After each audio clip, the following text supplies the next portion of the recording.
Welcome to the April 10th, 2024 Natural Resources Board meeting. Chair Smith, please bring the meeting to order.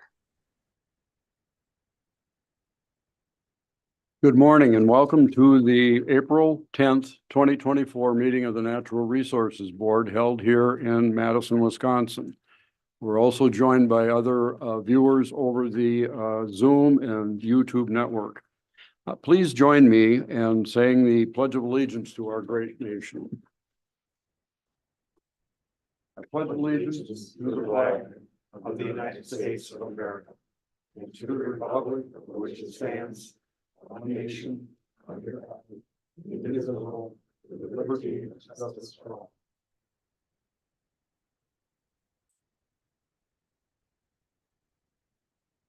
I'll now call our hybrid meeting of the Wisconsin Natural Resources Board to order. I've got a few administrative announcements and opening remarks before we get into the business items.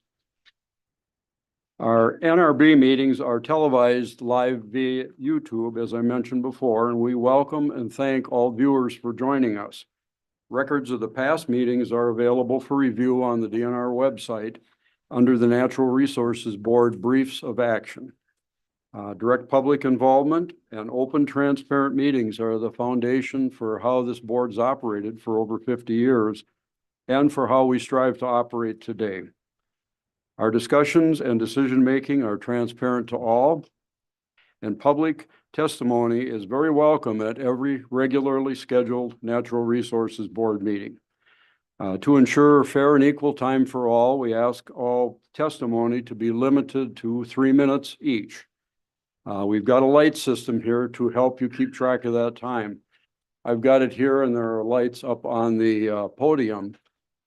So when the light turns yellow, you have 30 seconds left, and we would ask you to please be concise and wrap up your remarks.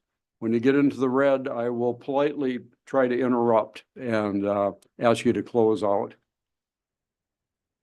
We also encourage speakers. We realize that you have a lot of information to share, and it's information that we welcome. So we encourage speakers to submit written comments on some of the details or the background information so that you can be more focused in your verbal remarks, and the board can still benefit from your input through written materials. Staff presenters via Zoom, please make sure you're muted and your videos turned off until your item is announced. For all participants, please note, particularly when we're operating over Zoom, that there can be delays in the Zoom broadcast, and we can unintentionally talk over one another. So we might go a little slower and have to repeat things occasionally. Just be sensitive to that, please. And board members, please make sure that when you ask for the floor and would like to speak, be sure that we've got your name and whether you're making or seconding a motion. So Ashley gets an accurate record of our actions, and I will also try and state that when I recognize you. I want to thank Deputy Secretary Little and your department leadership team for your continuing support of this board and for our shared commitment to enhance collaboration between the department, the board, and most importantly, the citizens that we both serve.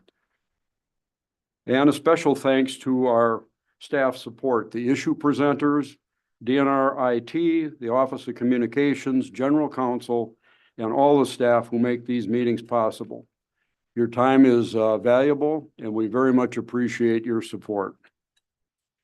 I also take this opportunity at every meeting to individually recognize Ashley Bistel. Ashley is our Natural Resource Board liaison. We all know Ashley, but it's an opportunity for those of you that haven't met her and have maybe just talked to her on the phone or got a message over email. You can connect a name and a face. So this is the Ashley that you're dealing with, and she's your primary contact for any activities with the board. Thank you, Ashley. And lastly, I want to thank all the employees, the citizen volunteers, and our conservation partners of the Department of Natural Resources for your continued and tireless work to protect and enhance our natural resources and to serve all the citizens of our great state. Board members, any questions or comments? Hearing none. Ashley, please call the roll. Paul Byrne, Present. Patty Schachtman, Present. Douglas Cox, Present. Deb Dasso, Present.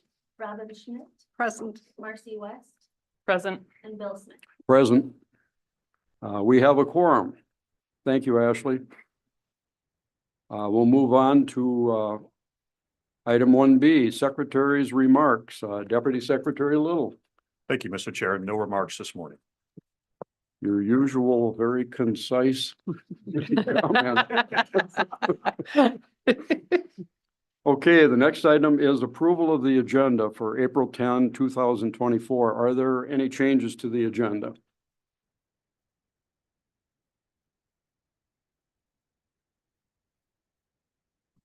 Are there any changes to the agenda? Yes, Mr. Chair. Thank you. I'd like to make a few adjustments to the agenda.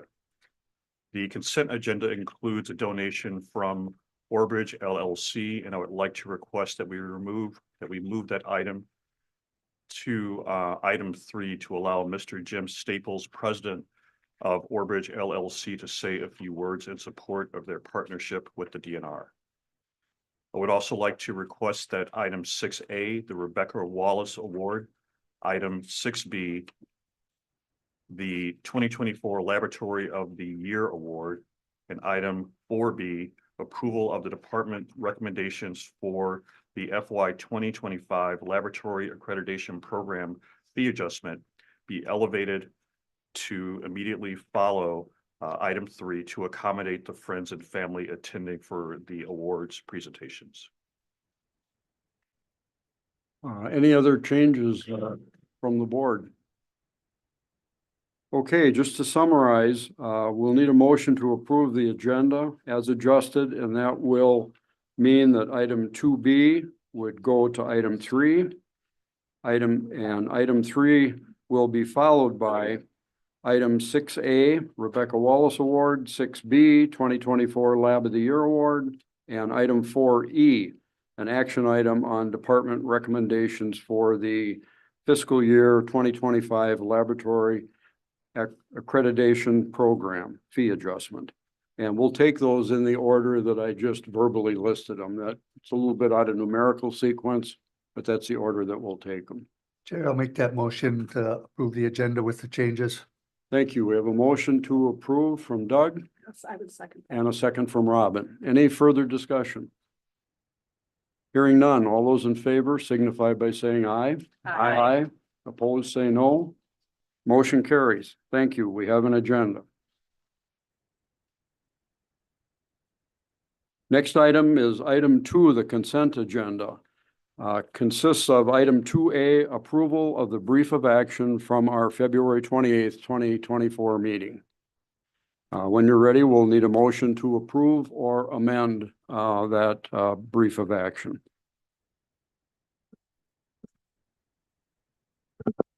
I move that we approve the brief of action. Paul moves approval. Do we have a second? I'll second. We have a second from Patty. Any discussion? Hearing none, all those in favor signify by saying aye. Aye. Opposed, say no. Motion carries. We'll move on to item 3, which now contains item 2B, and that's acknowledgement of the donation from Orbridge LLC, donated $135,000. This donation will be used to plant 300,000 tree seedlings on Wisconsin state forests and other department-owned lands. We have remarks scheduled from Jim Staples. Jim is the founder and president of Orbridge, an educational-based travel company. The Orbridge Corporation, through Mr. Staples' leadership, has a strong commitment to sustainability and has assisted Wisconsin in past years with donations to support tree planting on department lands. Mr. Staples is, I understand, going to be virtual. Yep. Are we ready? Okay.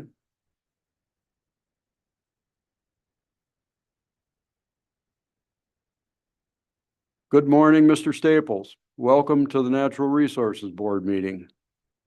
Thank you, Chairman Smith. Appreciate being here. It's been a few years since I joined, and I'm very appreciative, grateful that you allowed me to say a few words, and that we can continue this partnership in tree planting.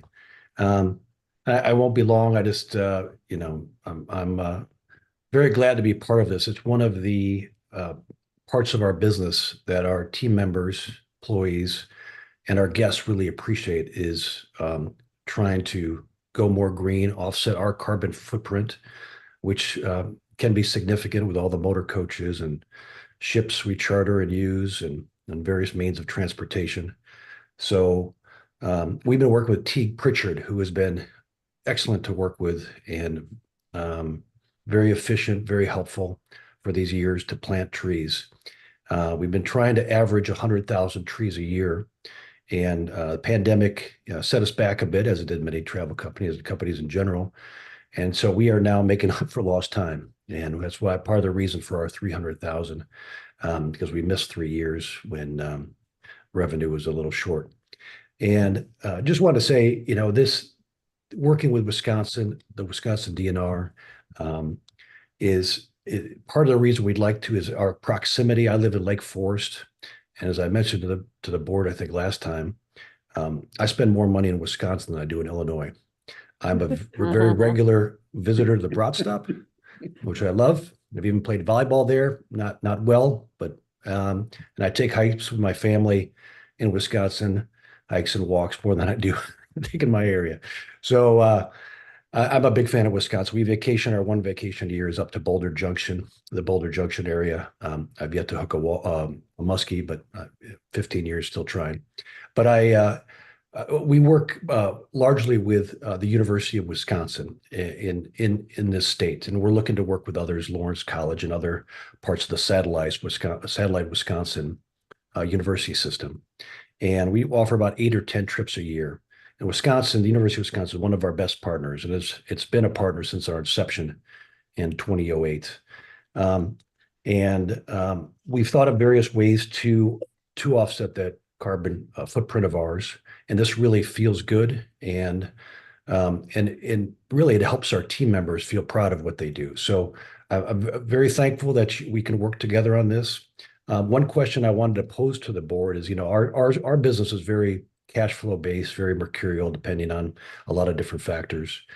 If we at some point would like to plant more trees in another session, even if it's not waiting until next year, that type of scenario, it's not annual, but we feel we can do more of it because it's beneficial for our mindset and for our company. Is that something that the board would be open to discussing? Well, I would certainly think so. I defer to our Deputy Secretary Little here as well and ask for your comments on it. Absolutely. Sounds like we're very receptive. Thank you Well, very thank much. you. Thank I have you. a question. I thought he was going to ask us to go plant them. I'd be receptive to that too. Me too. I'd have to wear a back brace. Jim, I have one question for you. Our board is relatively new, and in your remarks, you referred a couple times to working with Teague Pritchard for a number of years and being involved in this. In just very general terms, could you give us an idea of how long that you've been at this and kind of the history of donations that you've made? Sure. Without going into too much detail. Yeah. I know. I know. I don't want to see that red dot pop up, so I'll be quick. We've been working, I think, since, and I'm sorry if I don't know the exact date, but I would say since 2017, perhaps, we've been working with Teague. And we have a liaison at our company. Her name is Meg Rice, who helps with this as well. And so we started that just thinking, how could we give back? How could we do something for the environment? Especially, we work with 140 different alumni associations, colleges, and universities. And that's also very keen on their mind, all of their minds, is how to have sustainable travel companies, sustainable travel offerings. So yeah, contacted Teague probably in 2015 or 16. And then, it went very fluidly and got to the point where we said, we'd like to work with you. We could work with other, state DNRs, but we'd rather not, and not all want to work with us. So I'm not assuming that they would. But you know, part of it is just making it easy for us in a state that we like, with partners that are very good to us. It just all made sense. We don't have any desire to go elsewhere for this, because working with Teague, working with the DNR, it's just been smooth, and it makes sense in many facets for us. I hope that answered your question to some extent. So maybe 2017, Chairman Smith. You something like that. answered it very well, and I want to thank you for your time today, to take time aside to talk with us directly. Thank you for your generosity and your long-term commitment to this. Very much appreciated. We have a little pleasure, item sir. of business we have to do now. We'll need a motion to approve and acknowledge the donation. I move approval, acceptance of the donation. We have a motion to approve from Robin. Is there a second? Second. And a second from Doug. Any further discussion? Hearing none. All those in favor signify by saying aye. Aye. Opposed, say no. Motion carries. Jim, again, thank you very much for your remarks and your commitment, and we'll look forward to seeing you again. Sounds good, Chairman Smith. Thank you. And to all the board members, very much appreciated. Thanks for having me be a part of it. Thanks. Bye. Okay, our next item on our restructured agenda will be the Rebecca Wallace Award. The Rebecca Wallace Award is given to a DNR employee nominated for making the greatest contribution toward either the improvement of relationships with external partners and organizations on environmental quality issues, or the mentoring of staff. The Natural Resources Board created the award as a memorial to Rebecca Wallace, who lost her life with her husband in an automobile accident in 1997. She was an 18-year veteran of the department who is known for her dedication to her work and her ability to bring people together to solve problems. I understand we have a short video that's going to play. In 1998, the Rebecca Wallace Memorial Award was established to honor the memory of Rebecca Wallace and to recognize an employee who has enriched department staff through mentorship or strengthened relationships with external partners on environmental quality issues. Rebecca Wallace distinguished herself as a tireless advocate for the improvement and protection of Wisconsin's water resources. Her positive disposition, ability to forge partnerships, and dedication to mentoring and supporting her staff were unparalleled. As a mother of 3, she set the bar for having a positive work-life balance and was active in her local community of Lake Mills. She could accomplish things that were very difficult to do. You always felt that you could talk to her at any level. You felt that she cared about you and wanted you to be a better person. She had a great vision for where to take things and recognize, where non-point source watershed programs were and where they needed to be in the future. How do you get to clean water? That was Becky's bottom line. Rebecca began her career with the department in 1979 as an environmental engineer in the Bureau of Water Quality in Madison. She transitioned to the municipal wastewater section before being appointed unit supervisor of the non-point source technical support team. Rebecca would lead her staff in this role for 3 years before being promoted to chief of the non-point source and land management section. As we came in as county conservationists, it was a challenge to have input into the conservation national and state programs. With Becky in particular, it became a cooperative effort. She set a standard for this partnership. That's what was really remarkable to me about having her as a partner. And she knew how to build trust, and so she could build things that others couldn't. Rebecca valued everyone she collaborated with, especially her staff at the department. She worked to grow the team around her through active listening, exercising patience, and developing trust. She empowered her own staff, which allowed that cooperation between the local conservation departments and her section. She'd moved up into management when women weren't doing that every day. She was like a big sister, although she was younger than me, because she had so much more experience. She trusted your abilities, and she kind of let you go and grow on your own, which was an amazing thing to have in a supervisor or as a friend as well. Rebecca Wallace recognized the value of developing relationships and elevating her colleagues at the department. Please join the Wisconsin DNR and Rebecca Wallace's family in honoring this year's recipient.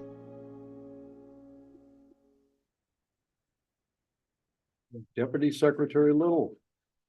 Mr. Chair.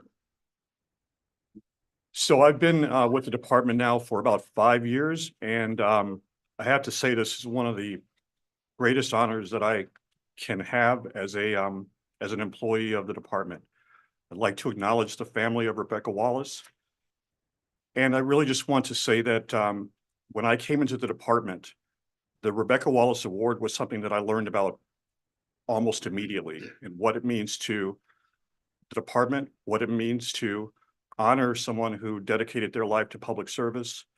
And it's just an honor for me to be able to be with you this morning and share with you some thoughts.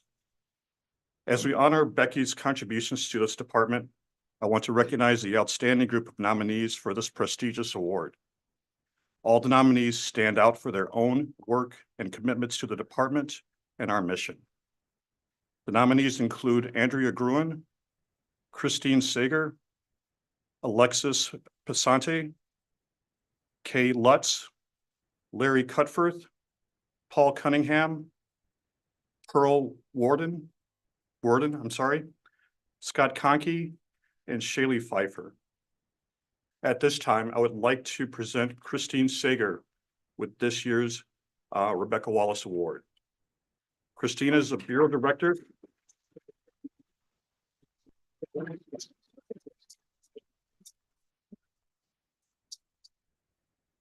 Christine is the Bureau Director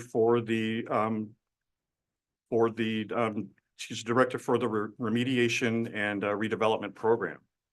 Christine started her career with the DNR in 2013 as a brownfield specialist and became the Bureau Director in 2019. Many in the conservation community benefited from Becky Wallace's positive influence from establishing partnerships and mentoring staff. Likewise, this is also where Christine really shines. Christine is a naturally inspiring, motivational, supportive leader. She has an innate ability to rally troops when times are tough, recognizing and fully validating how others are feeling without being dismissive. She possesses a unique ability to reach people at all levels and through different communication means that help her excel at being an effective communicator and leader. Since becoming the R&R program director, Christine has taken on two of the biggest challenges that the program has faced in many years. That is of emerging contaminants such as PFAS and also other indoor vapor issues caused by historic use of a toxin called TCE or trichloroethylene. Christine deserves significant credit for fostering positive working relationships between the DNR and the public at a highly contaminated and complex site in the Marinette and Peshtigo area. She has a respectful way of communicating and ensuring collective decision-making among citizens, elected officials, and public and business owners. Her skills help reestablish meaningful dialogue, restore trust with the DNR, and create a sense of transparency on the information and decisions made at this site. Additionally, while collaborating with other DNR programs, Christine and the R&R program is leading the nation in addressing potential indoor vapor risk caused by TCE and other organic chemicals.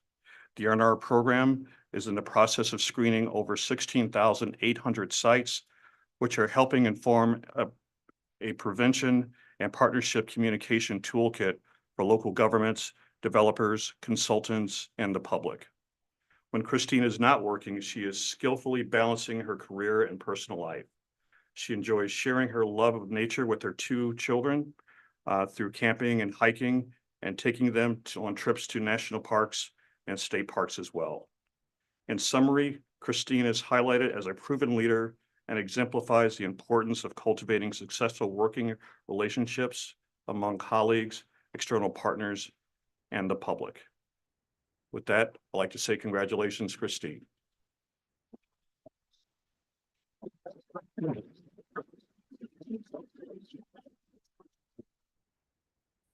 Christine, you have an opportunity for remarks. Have you got anything to say about that? I have a few, yep. Thank you. Chair Smith, Deputy Secretary Little, and members of the board.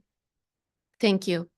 I'm honored and humbled to be chosen to receive this recognition, especially considering the colleagues who have been given this honor previously and considering Rebecca Wallace herself.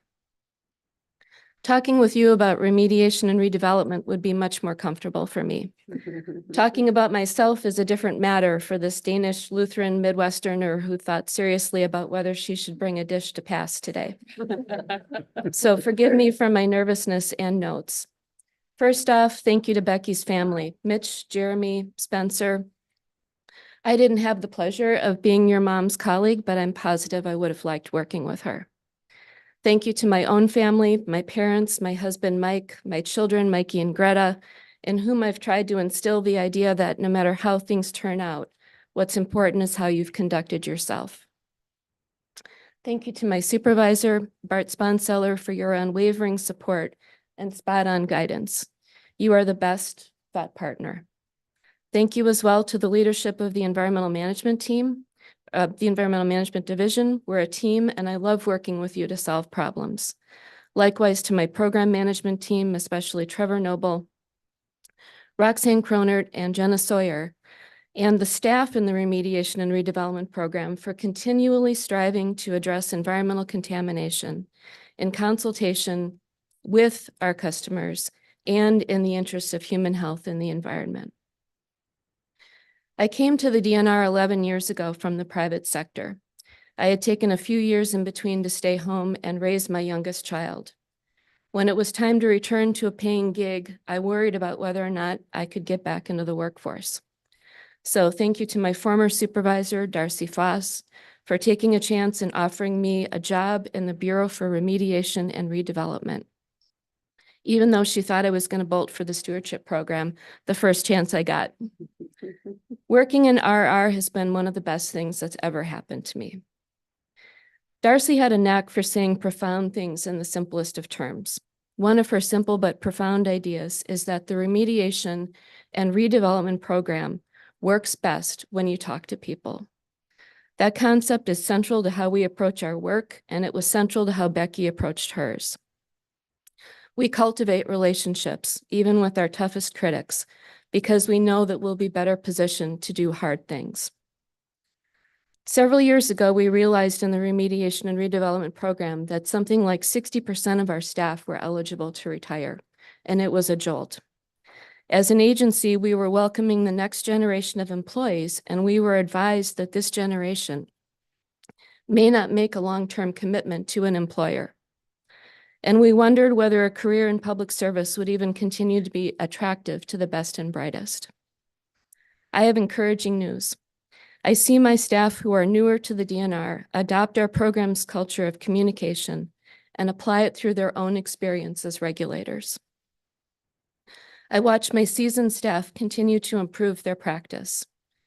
I observe them all interact with internal and external customers to collectively accomplish remediation and redevelopment by melding science, economics, and social interest. Operating in partnership is an investment. It isn't easy, and yet they keep coming to work each day. Becky's legacy will continue, and there will be others receiving this honor in the future who are more deserving than I am. When I consider the DNR of today, a public agency that continues to meaningfully involve its customers and partners in its work with a focus on service, transparency, and communication, I hope that Becky would approve. I think she would. Thank you.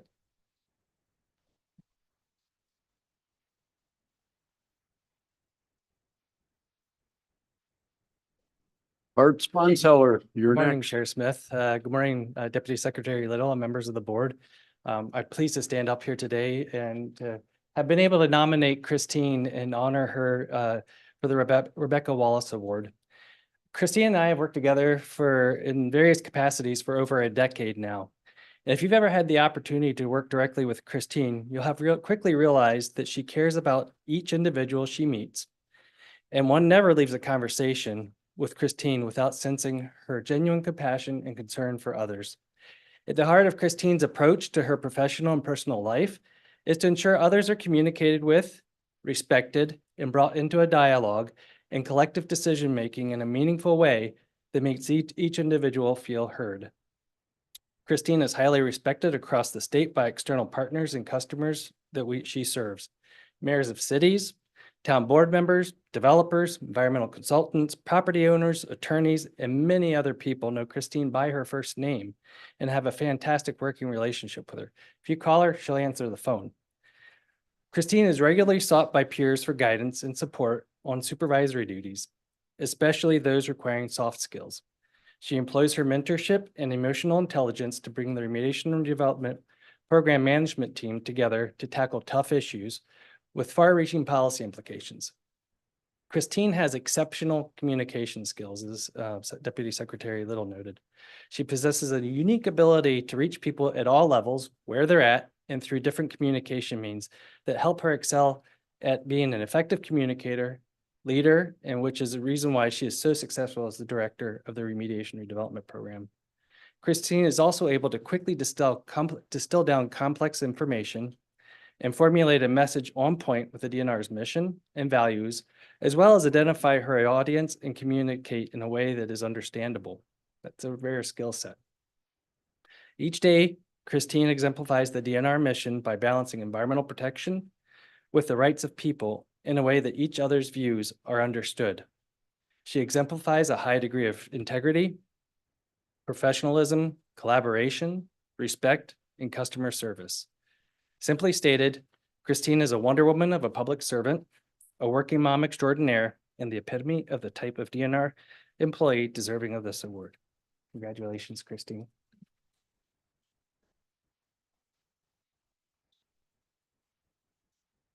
Thank you, Bart. And Tim Cook, Secretary's Director, has remarks for us. Welcome, Tim. Thank you, Chair Smith, Deputy Secretary Little, and members of the board. Tim Cook, the DNR's Internal Services Division Administrator. I'm the co-sponsor with Dan Bauman, recently retired Secretary's Director for this process. And I just want to say that it's been a privilege and an honor to be involved in this. We had some really strong nominees that I think I can speak for the nomination committee. We have staff in this department that are doing really tremendous work. We had a really good debate about each of the nominations, and just really want to thank each of the people that were nominated and the nominators who went through quite a thoughtful process in nominating their colleagues. I really think something that Susie said early in the process, Susie Hossider, has helped support this whole process. And something that she said very early on was, I didn't work with Rebecca. I didn't know her, but I feel like I've gotten to know her through this process. And that's something that I think each one of us on that committee can really say is that, Rebecca really would be proud of the work that you've done. So thank you.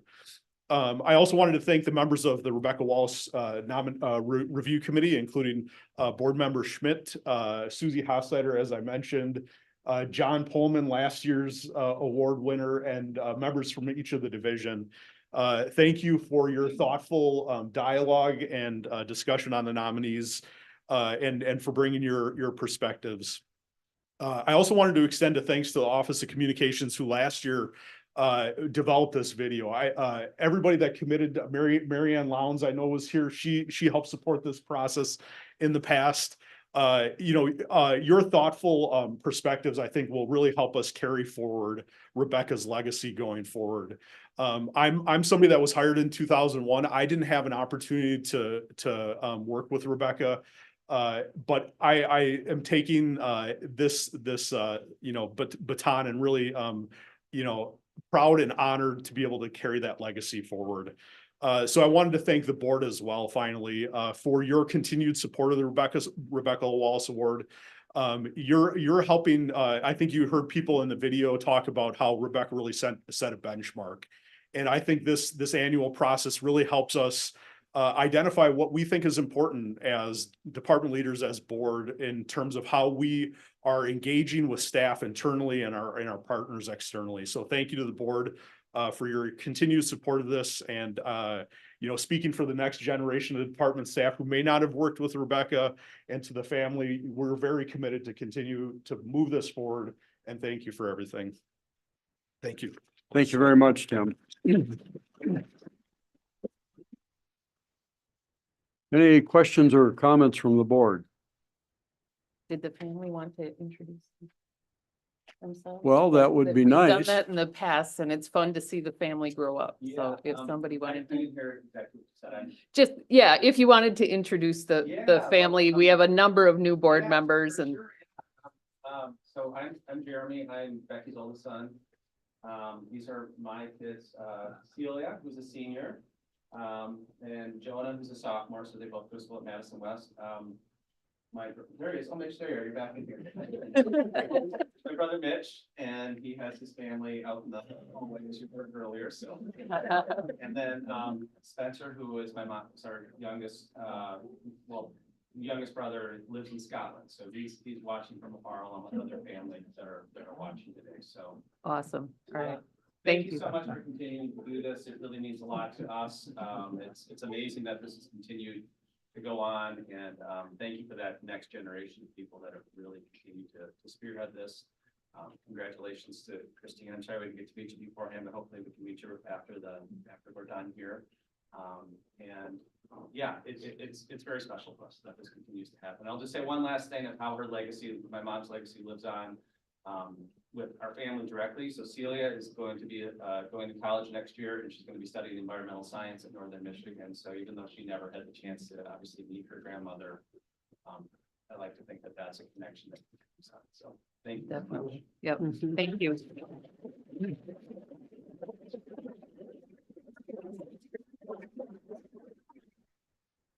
Thank you for the wonderful turnout from the family and your continuing support of this. This is just an absolutely fabulous award, very prestigious, and it emphasizes all the good things that we want to emphasize.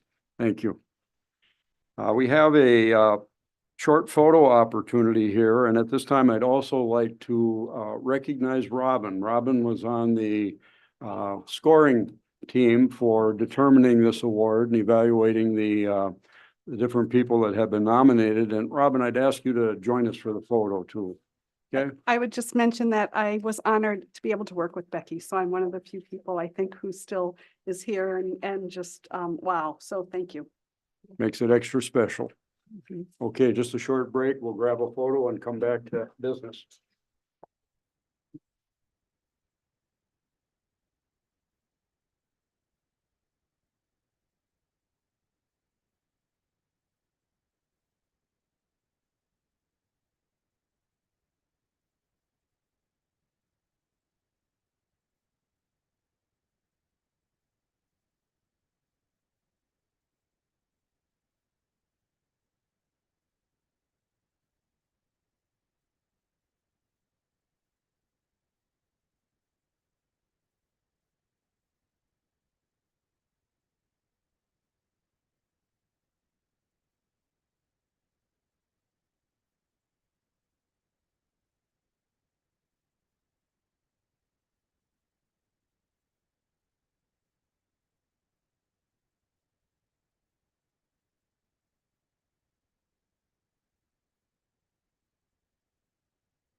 Well,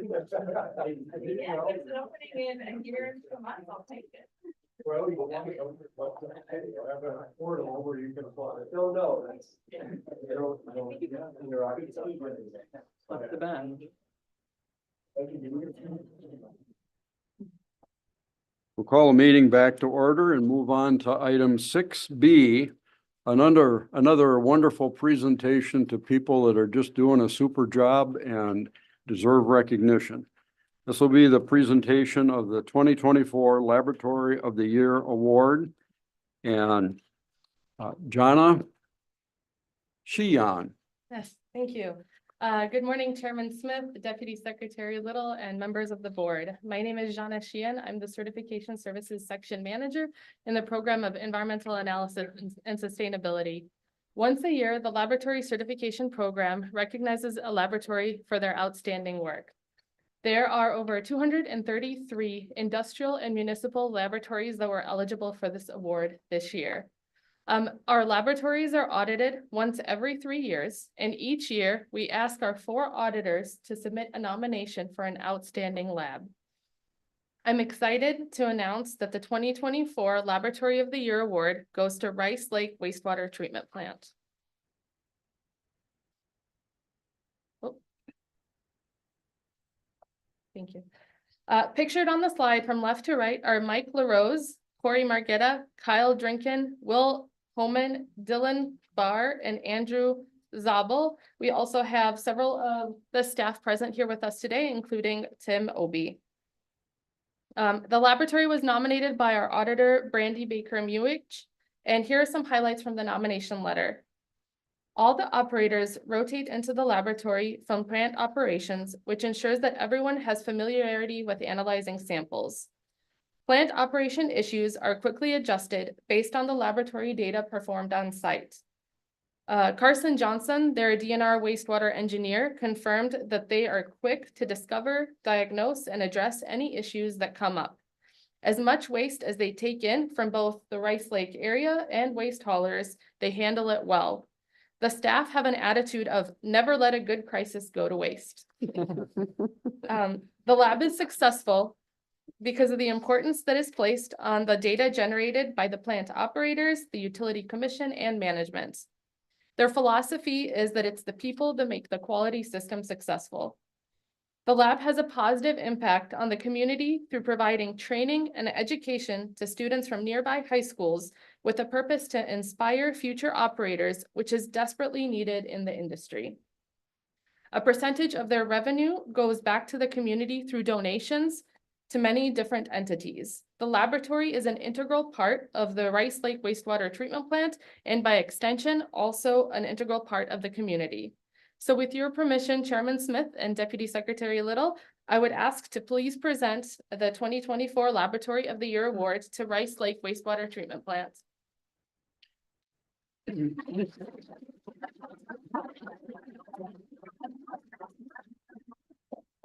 Before we make the presentation, is there any questions or comments from the board? And we'll get on with it.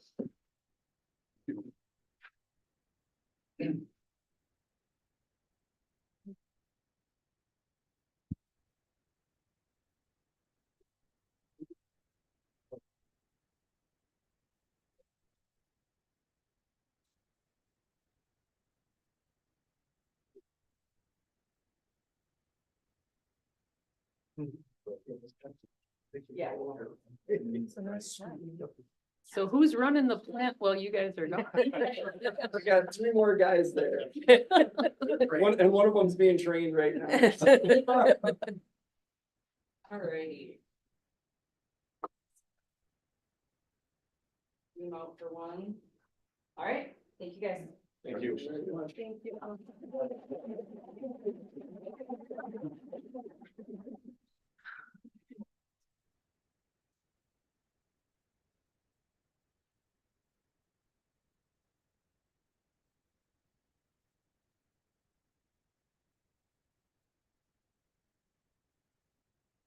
Moving on in our agenda, next item is action item 4E.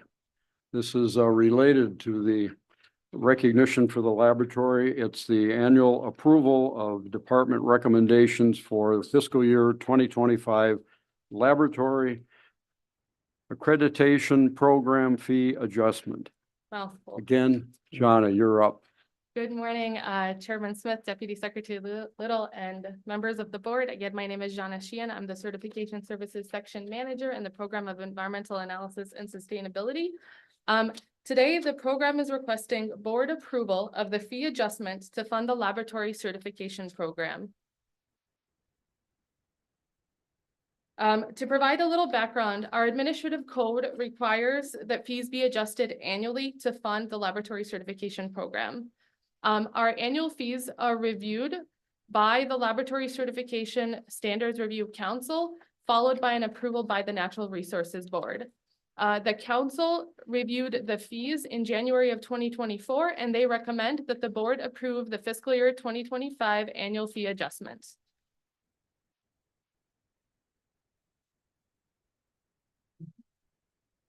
The council is made up of various lab sector representatives.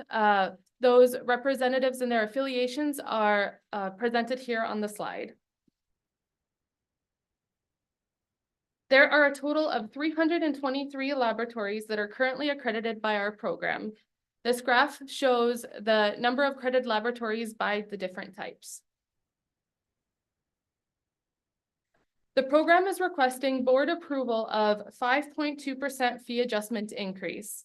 The table shows a comparison of the renewal fees for an average wastewater treatment plant, as well as a commercial laboratory for fiscal year 24 and fiscal year 25. This graph shows the average renewal fees for commercial laboratories with Wisconsin compared to other states. As you can see, our fees remain competitive compared to other states with similar programs. This graph shows how we compare to other state laboratory accreditation programs for wastewater treatment lab renewal fees. Wisconsin continues to remain one of the less expensive accreditation programs. At this time, I request that the board approve the annual fee adjustment. Chairman Smith, members of the board, and Deputy Secretary Little, are there any questions? We have no public speakers for this item. Any comments or questions from the board? Well, Marcy, go ahead. Well, Jana's first time presenting to the board, so I can't let her off the hook too easy, right? So I appreciate the briefing, and it is always good to have a better understanding, especially when we're dealing with finances.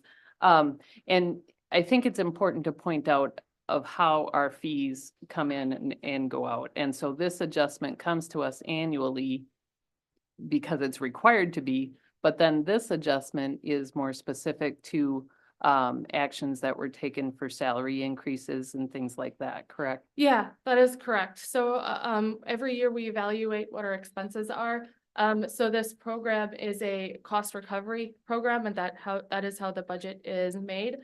For this year, the fee increase is a result of the state employee salary increases, the allocable increases, and then we've had a little bit of a loss in revenue, and that's because several of the laboratories have either left the program or have dropped some of their tests that they're typically accredited for. So to make up the difference, it's 5.2%. Yeah, but in our handout, I mean, it showed that it basically comes and goes up. It's Exactly. Yeah. Exactly. Awesome. Thank you. I would make did you have a? Just going to check and see if there's any other comments from the board. Go ahead, Marcy. I think I know what's coming. I'd make it a motion to approve the fee adjustment as presented. Thank We you. have a motion to approve from Marcy. Is there a second? I'll second it. And a second from Paul. Any further discussion from the board?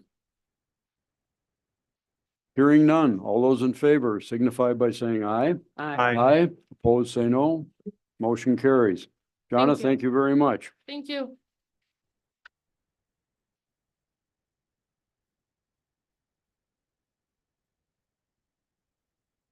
Okay, back to our published order of the agenda. We're back to action item 4A. This is a request that the board approve a statement of scope for board order WM 18-23 and conditionally approve the public hearing notice for board order number WM 18-23. And notice of submittal of proposed rules to the Legislative Council Rules Clearinghouse for proposed rules affecting chapter NR 10 related to the Deer Management Assistant Program. Scott Carroll, Morning. Wildlife Regulation Policy Specialist. Welcome, Scott. Thank you. Morning, Chair Smith, Deputy Secretary Little, and members of the board. I am Scott Carroll, and I'm with Wildlife Management, and I'm here today to request approval of the statement of scope regarding the Deer Management Assistance Program, or DMAP. So DMAP first went into effect in 2014, and it was developed as part of the Deer Trustee Report. Oh, sorry, I'm getting ahead of myself. So just as a reminder, we are at the scope statement phase of the rule process. So we need permission from the board to approve the scope statement before we begin drafting any rules or go to any public comment. So that's where we are currently in the rule development process. Now going in back into what I was saying. So DMAP went into effect in 2014 as part of the Deer Trustee Report. We have seen since that time exponential membership growth. And the DMAP program is a partnership between the DNR and landowners to help landowners achieve their herd and habitat management goals.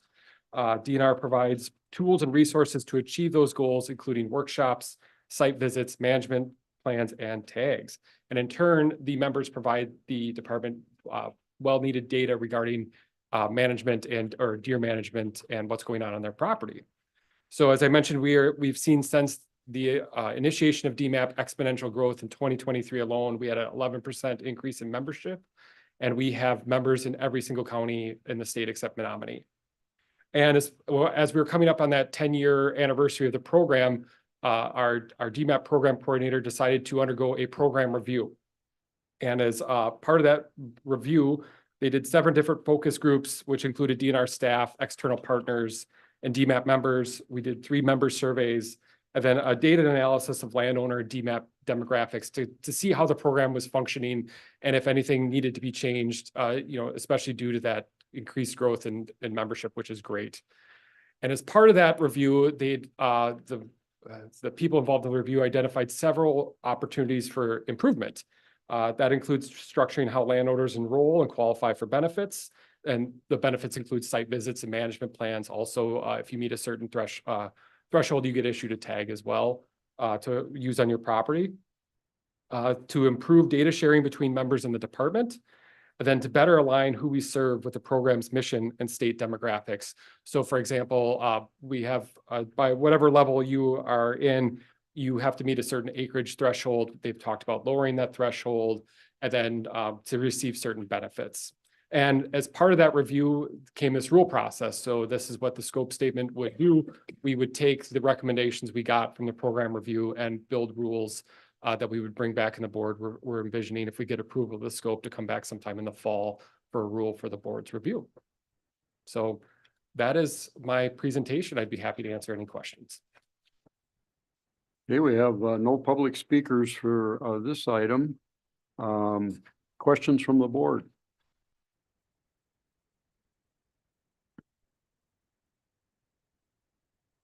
I have one. Scott, in the general discussion of the scope, there was reference made there about a potential shift in the areas of emphasis between public and private. I know we're very early in the process, but could you just talk about that a little bit as to what you might anticipate running into and the discussions you're anticipating? Sure. So to give a broader background, it's not just private landowners who can enroll in DMAP. You can be a public entity and enroll as well. So for instance, we have 3 public entities. We have Langlade County Forest, and we have 2 county parks, Milwaukee and Waukesha, who are currently enrolled in the program. And due to the increased, membership growth and the increased workload on our staff, what they wanted to do is make sure we were prioritizing private landowners first before we move into the public sector. So that's kind of what we're not barring. We wouldn't change or not allow public entities to participate in DMAP, but just make sure we're prioritizing the public landowners first, which was kind of the essential, the mission of DMAP was to help private landowners with their herd management and their property management. Thank you. Paul? You said the increase was 11%, but of what number? How many people are participating in the program? Actual number, and what is the demographic makeup of them? Are there farmers or recreation landowners? What Yeah. is the majority? So to answer the first part of your question, we have currently, as of November 2023, we have 3,334 members, representing 505,000 acres. So, and it's a wide variety of who's enrolled in the program. It can be, like I said, if you're in level 1, you can get anywhere from 0 to 640 acres. It's kind of a free part. It's free enrollment, but you get limited in your benefits. The next level you have to meet is 160 to 640 acres. And then level 3 is 640 acres plus. So there's a wide variety of landowners who are involved. We have everybody from people in farmland to, I think, heavy enrollment up in the northern part of the state. So, but it's not limited by anything or, in terms of size or where in the state, but we do see more enrollment up in the northern part of the state. Can you repeat those numbers again? Yeah, so we have 3,334 members representing a little over 505,000 acres. So did I say acres? Okay, so 3,300 members, 505,000 acres. That's of November of last year. Thank you. Other questions from the board?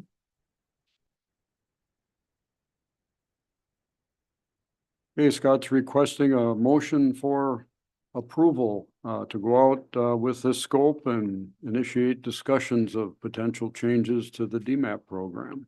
Make that motion, Mr. Chair. Is that a motion to approve, Doug? Motion to approve. Okay, thank you. Got a motion to approve from Doug. Is there a second? I'll second. Second from Patty. Any further discussion from the board? Hearing none, all those in favor signify by saying aye. Aye. Opposed, say no. Motion carries. Thank you, Scott. Thank you.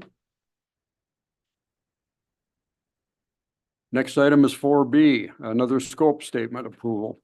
Request the board approve the statement of scope for emergency board order FH 03-24E for proposed rules affecting chapter NR 20 related to Manitowish chain walleye harvest regulations.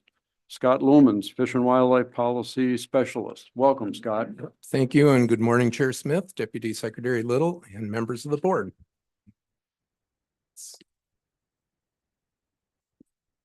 Well, so I have a much shorter introductory title than Scott Carroll did for his rule.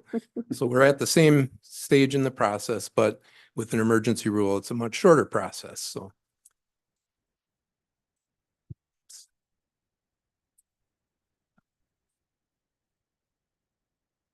the Manitowish chain is Kawagosaga, Minocqua at the top of the map, Little Tomahawk, Big Tomahawk, and the Tomahawk lakes at the bottom are really big lakes. So it adds up to 6,000 acres overall. So a pretty important body of water in Wisconsin and to walleye anglers. So the adult walleye population and natural reproduction in the lake has been down since the 90s. And so harvest has not been allowed. The reason is low recruitment of young fish. And I don't think we could point to one specific factor that's holding recruitment down. It's probably a variety of things. But the result is we've had a catch and release regulation in effect, and there has been no walleye harvest on the lake for quite a few years now. So this is the last year of that catch and release regulation. So harvest is set to start again in 2025. So, and that brings us to our last slide. The Lac du Flambeau Band has declared their intent to harvest walleye on the Minocqua chain in 2024. So if there is spring tribal harvest, then it would be appropriate to allow state licensed anglers to also harvest walleye. Just to note that emergency rules are temporary, so we have 2 board orders, so we could get through the entire 2024 and then the ice fishing 2025 portion of the season. If there is no spring tribal harvest, then we would not have to adopt or publish a rule. So, and then I guess just one final note is harvest would be pretty conservative. It'd be a 1 fish limit. And the goal of that is rehabilitation of the lake. So that would continue to be the goal if we do allow harvest this year. With that, I'd be happy to take any questions. Any questions from the board? Robin? Thank you for this and thank you for talking me through a lot of this earlier. But I just wanted to reiterate that you had indicated for the last almost 10 years that there's been quite a bit of effort of trying to rehabilitate the walleye fishery. And can you just elaborate on your perception of how successful that was and how comfortable you are with the status of walleye reproduction and stocking? Thank you. Yeah, we do think the walleye population, the adult walleye population is strong out there, and that's why there's desire to harvest. It's natural recruitment that we haven't been seeing, so it's mostly a stocked fishery right now. And so I think we're looking forward to results of this spring's fishery surveys to see how successful we've been.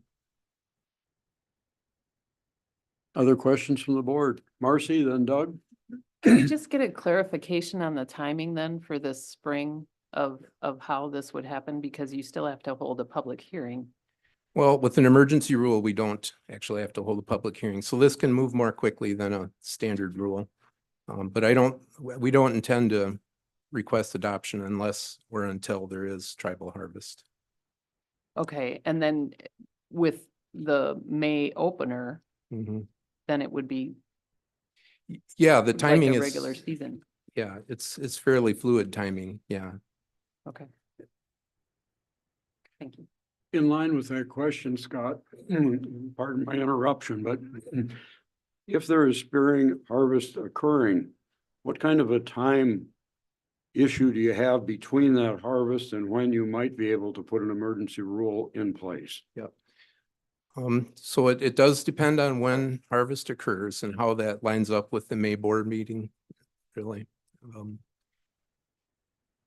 I think I mean, right now harvest hasn't occurred, so I think we have to see when it occurs and then just look at how close we are to that May board meeting, which is your next regular meeting, and see if there are other options too. Well, there's always other options to schedule a special meeting if we need to. And I guess I'd look to department recommendations on whether or not that's relevant here, depending upon the circumstances and how things roll out. Yeah, if it happens next week or the secretaries.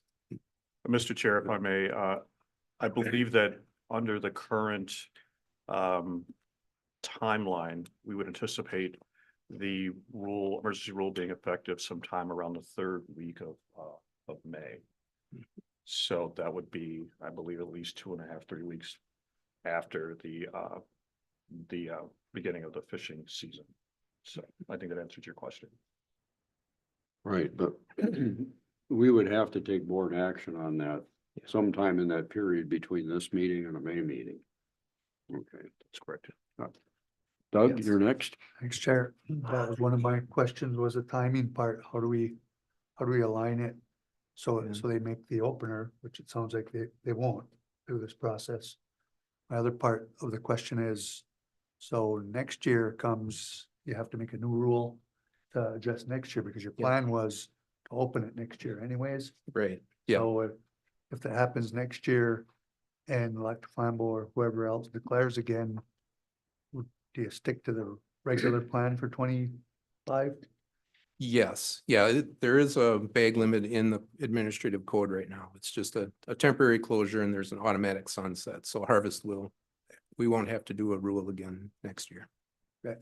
Thank you. Other questions? Robin? And so I just wanted to clarify, because I'm not that well versed in the timing of when spearing might occur, and maybe others aren't as well.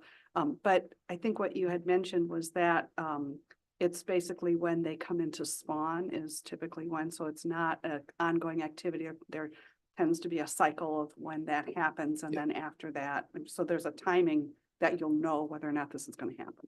Right, and there is some harvest occurring right now. You know, it starts slowly in the spring, but as things warm up now, just in the coming weeks, it will increase. But so far, they have not yet, there has not been taking on the Manitowish chain. Not at the Manitowish chain, no. Thank you.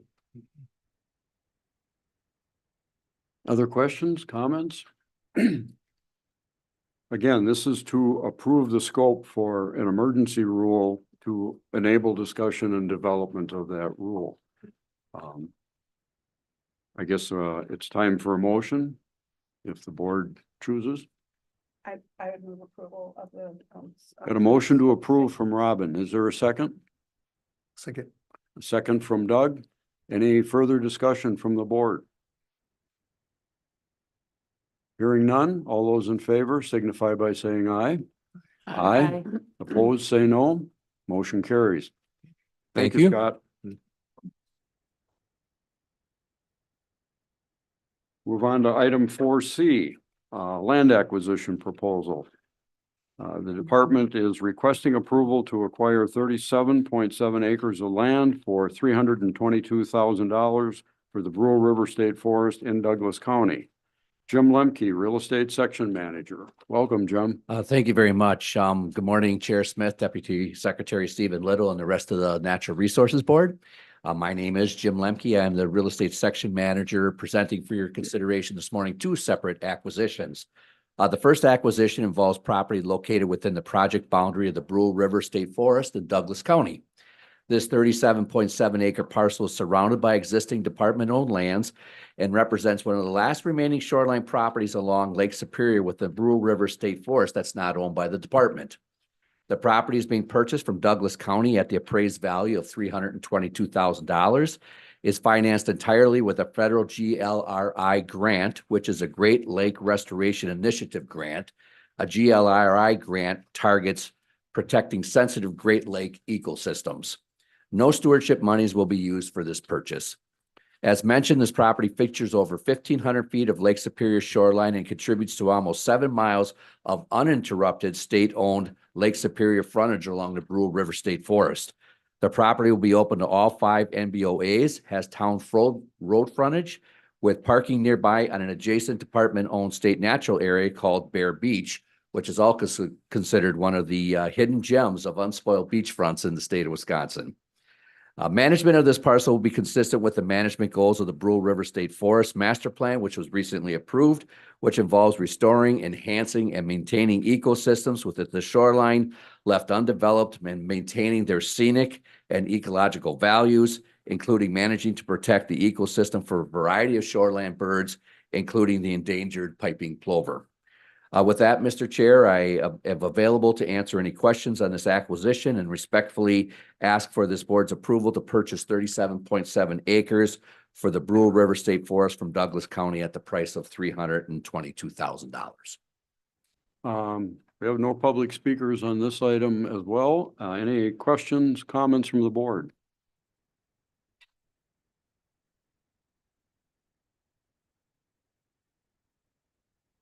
Hearing none, anyone care to put a motion forward? I move for the approval of the acquisition of this Brule River State Forest property. Got a motion to approve from Paul. Is there a second? Second. We have a second from Doug. Doug, you had your hand up. I wasn't sure if that was for a motion. Oh, okay. Thank you. Chair. So we've got a motion from Paul and a second from Doug. Any further discussion from the board? Hearing none, all those in favor signify by saying aye. Aye. Opposed, say no. Motion carries. Thank you, Jim. Thank you. Don't go too far away. Next item is 4D, another land acquisition. The department is requesting approval to acquire 55 acres of land for $645,000 for an Ice Age National Scenic Trail Corridor within the Kettle Moraine State Forest, southern unit of the Kettle Moraine State Forest in Waukesha County. Again, Jim Lemke. Thank you again, Mr. Chair. From one end of the state to the other, this next acquisition is 375 miles away from the Brule River State Forest in the southeastern part of the state of Wisconsin. The potential acquisition of this land is consistent with the department's success on purchasing properties closest to the largest population centers in Wisconsin.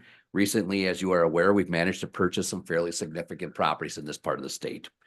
Before you this morning is 55 acres adjacent to existing department land that is being purchased to create additional public access opportunities and to expand the Ice Age Trail Corridor, all within the project boundary of the southern unit of the Kettle Moraine State Forest in Waukesha County, just 30 minutes from downtown Milwaukee. The property has 2 appraisals on it, one for the purchase price of $645,000. The other appraisal came in at $671,000. Both appraisals were closely reviewed by staff, with each appraisal recognizing the value of buildable sites in this competitive residential expanding market. There's no question the competition for building land close to Milwaukee drives the values in southeast Wisconsin. If approved, the property will be funded from Knowles Nelson Stewardship Funds, with $330,000 coming out of the Ice Age Trail fee portion of stewardship and the remainder from the real estate fee portion of stewardship. Since this is a multi-purpose acquisition open to all 5 MBOAs, the sharing of stewardship dollars seems appropriate. At this point with the MBOAs, Mr. Chair, I want to point out there was a error in the green sheet that defined this as a state park area. It is actually a state forest, and that's why all the hunting restrictions are allowable on this piece of property. So I wanted to make that correction for the record if you're so willing. Thank you, Jim. I had the pleasure of visiting this property this week, and it is truly a beautiful parcel. The property itself features moraines and kettles unique to the glacial topography found within the Kettle Moraine State Forest. Currently, the Ice Age Trail has 33 miles of trails within the Kettle Moraine Forest, including a segment of trail through adjacent department-owned lands that also run a 1/4 mile along a county highway. This acquisition will eliminate that 1/4 mile route, creating a safer route over the subject property, highlighting some of the unique glacial aesthetics of this property. The Ice Age Trail Alliance will finalize their plans for potentially 2 separate independent trails on the property. The Alliance, with the support of the department and the help of numerous volunteers to the Ice Age Trail Alliance, will coordinate, install, and manage the segment of the trail. And today we'll be able to hear from local representative Ken Enthusiast from the Ice Age Trail, as well as national representative Eric Gabriel. So I'm excited to have them appear before the board as well. As described in the green sheet, the property will be managed to protect the unique oak savannas and mature bur oak found throughout the Kettle Moraine, including wetland habitat management with prescribed burns to control invasive species. More specific management will be determined during the upcoming Southeastern Glacial Plan's Regional Master Plan. With that, Mr. Chair, I respectfully ask this board's approval of this 55-acre acquisition in support of the Ice Age Trail and the Kettle Moraine State Forest Southern Unit. Thank you, Jim. As Jim noted, we've got a couple of appearances on this item, and I'd suggest we take those and then engage with comments and questions. Our first appearance is Eric Gabriel from Prairie du Sac, representing the National Park Service, Ice Age National Scenic Trail, and the Ice Age National Scientific Reserve. Welcome, Eric. Thank you. Yeah, good morning, Chairman Smith and Deputy Secretary Little and members of the Natural Resource Board. My first time up here, so I'm just a little nervous. I'll settle in. My name's Eric Gabriel. I'm the superintendent for the Ice Age National Scenic Trail, which is a unit of the National Park Service. The Ice Age National Scenic Trail, approximately 1,200 miles, and follows the outstanding glacial landscape of Wisconsin that resulted in the last continental glaciation. The trail became a National Scenic Trail in 1980 through an amendment to the National Trail System Act. It's one of 11 across this great nation. The National Scenic Trails were created to be extended trails so located to provide for maximum outdoor recreational potential and for the conservation and enjoyment of the nationally significant scenic, historic, natural, cultural qualities of the areas through which the trail passes. To that end, the National Scenic Trail has partnered with the Ice Age Trail Alliance and the Wisconsin Department of Natural Resources through a general agreement. The vision statement of the partner states that the Ice Age Trail is a continuous footpath through diverse landscapes that provides superlative outdoor recreation experiences, preserves and commemorates world-renowned geologic features formed during the Wisconsin glaciation. Provides for people to form connections with the land, promotes the health of visitors, and links the history and diverse human cultures of the land we call Wisconsin. The Ice Age National Scenic Trail is also a state scenic trail, which was legislated in by the state in 1987. Of the 1,200-mile Ice Age Trail, approximately 700 miles is complete and open to the public. The Grochin property has hosted for decades through an informal agreement or handshake the trail as it follows the glacier features in the Kettle Moraine State Forest Southern Unit. The acquisition would provide an opportunity to protect in perpetuity natural features, recreation opportunities, resources, and enjoyment for all as part of the Kettle Moraine State Forest. Further protecting the 33-mile near continuous hiking experience between Whitewater and Ottawa in the southeast part of the state. In summary, the Ice Age National Scenic Trail joined in partnership with the Wisconsin Department of Natural Resources and the Ice Age Trail Alliance for the purpose of cooperating in the completion and long-term management of the Ice Age Trail. Consistent with the goals of the partners, this acquisition will provide long-term protection of resources, public access, move the trail off-road, and further the completion of the trail. Classic Kettle Moraine terrain. I'm just gonna move fast here. And also there's a fen on the property, which is a kind of a unique wetland feature that can take up to thousands of years to create, and hotspots for biodiversity. As such, the National Park Service Ice Age National Scenic Trail supports the acquisition of the Wisconsin DNR's acquisition of the Grochin property. Thank you, Eric. Thank you. The questions for Eric? I have a question. Marcy? Yes, thank you for being here first. I think this is the first time I've seen the National Park Service represented in one of these purchases. Do you have staff assigned to certain segments of the trail? Yeah, great question. The National Park Service administers the entire trail. And what that means is we do a lot of the stuff that's behind the scenes, the planning, the compliance work with, NEPA and other things like that. We also provide support for the great volunteers, over 2,000 last year, doing over 100,000 hours of work to keep the trail beautiful and open to you. Thank you. Other questions for Eric? Thank you, Eric. Thank you. Our next speaker is Kevin Thusius, Cross Plains from the Ice Age Trail Alliance. And I also note Kevin has submitted some written materials to the board as well. Welcome, Kevin. Thank you very much, Chairman Smith, Deputy Secretary Little, and Natural Resources Board members. It's been several years since I've been up here, and it's good to see some new faces, and I appreciate your service to the board. Thank you for that. My name is Kevin Thusius. I'm the Senior Director of Land Conservation with the Ice Age Trail Alliance. We are the nonprofit partner. Eric was just up here representing the National Park Service. Also, we partner with DNR. Ice Age Trail Alliance is the nonprofit partner that is committed to creating, conserving, maintaining, and promoting the Ice Age National and Ice Age State Scenic Trail. I'm here today representing just almost 6,000 Alliance members and millions of users for the Ice Age National Scenic Trail in support of the DNR's purchase of this Grochin property in Waukesha County. As noted on the green sheet, this property is incredibly important link for the trail. It's existed on the property, on this Grochin family property, for over 30 years as a handshake agreement. And as generations move on and they look to sell the property, we have this great opportunity now to work with willing landowners to acquire the property and permanent protection for the Ice Age National Scenic Trail. As mentioned earlier, there's wonderful glacial topology on this property, including oak savannas and wetland habitats that this will also provide for other recreational opportunities.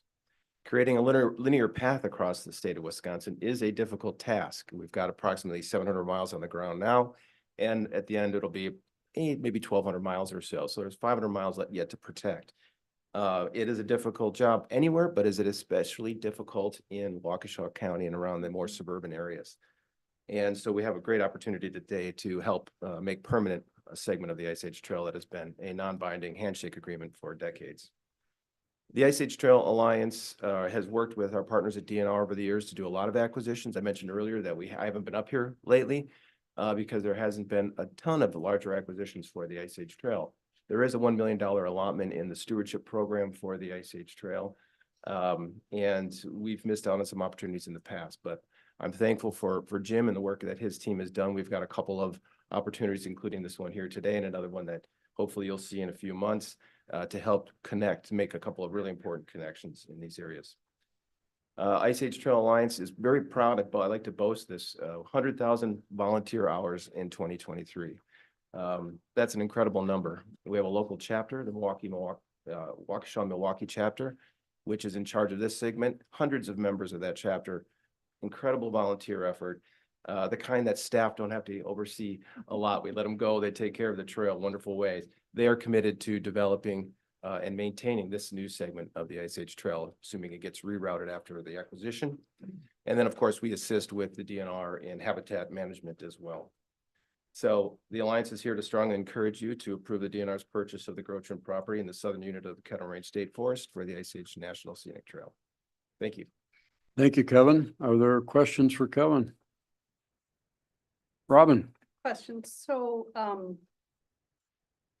one of the things that is important to me, and I think important to the board and the DNR, is making sure that the next generation understands the unique resources we have in Wisconsin and the access to open spaces and green spaces. And so I was wondering if you could give me your perspective about how important this purchase would be for the youths. Do schools come out and use these properties, or they use them as education about glaciology and things like that? Could you just expand a little bit about the who might benefit from this? Happy to. Thank you for the question. I would say there's two parts to that. One, because it is close to an urban center, the Waukesha County probably gets more use. Lapham Peak, you're probably all familiar with Lapham Peak. Probably our #1 use segment of the Ice Age Trail. It just gets a lot of use, people both from the city of Milwaukee, but also the suburbs around it. So in this particular area, it will get a lot of use. And then specifically regarding youth, Ice Age Trail Alliance does have a program, our Get Outside program, our Think Outside program, where just last year we were able to get 10,000 fourth graders out on the trail.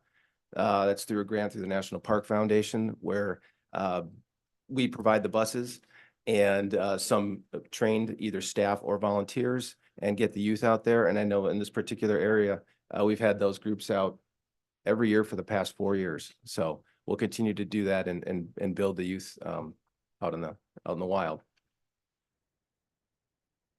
Other questions? Well, just one more question. I don't know if it's for you or for Jim, but one of the things that I noticed about this particular land purchase is the potential to have a circular route so that if you want to go for a day hike, you don't have to go back and forth, that you can actually experience the whole property and come back to your starting point. Is that, I haven't found a lot of trails like that. Is that something that is somewhat unique to this property, or?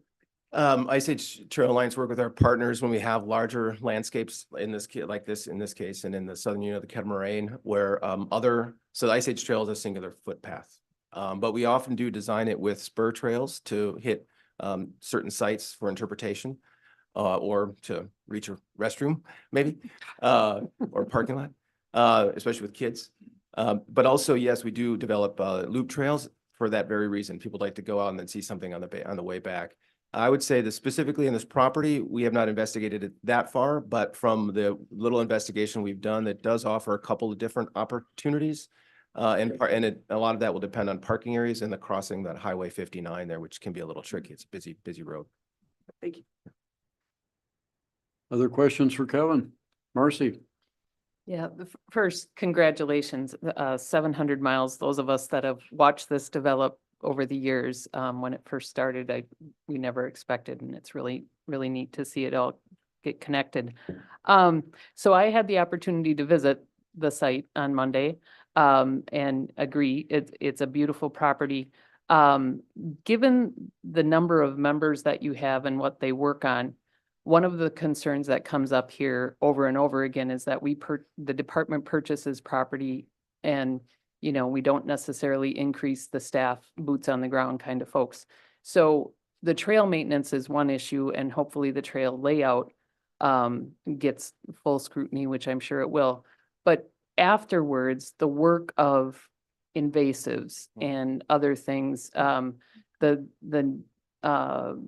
plant life, the list of plants on in this community is pretty impressive for our urban area.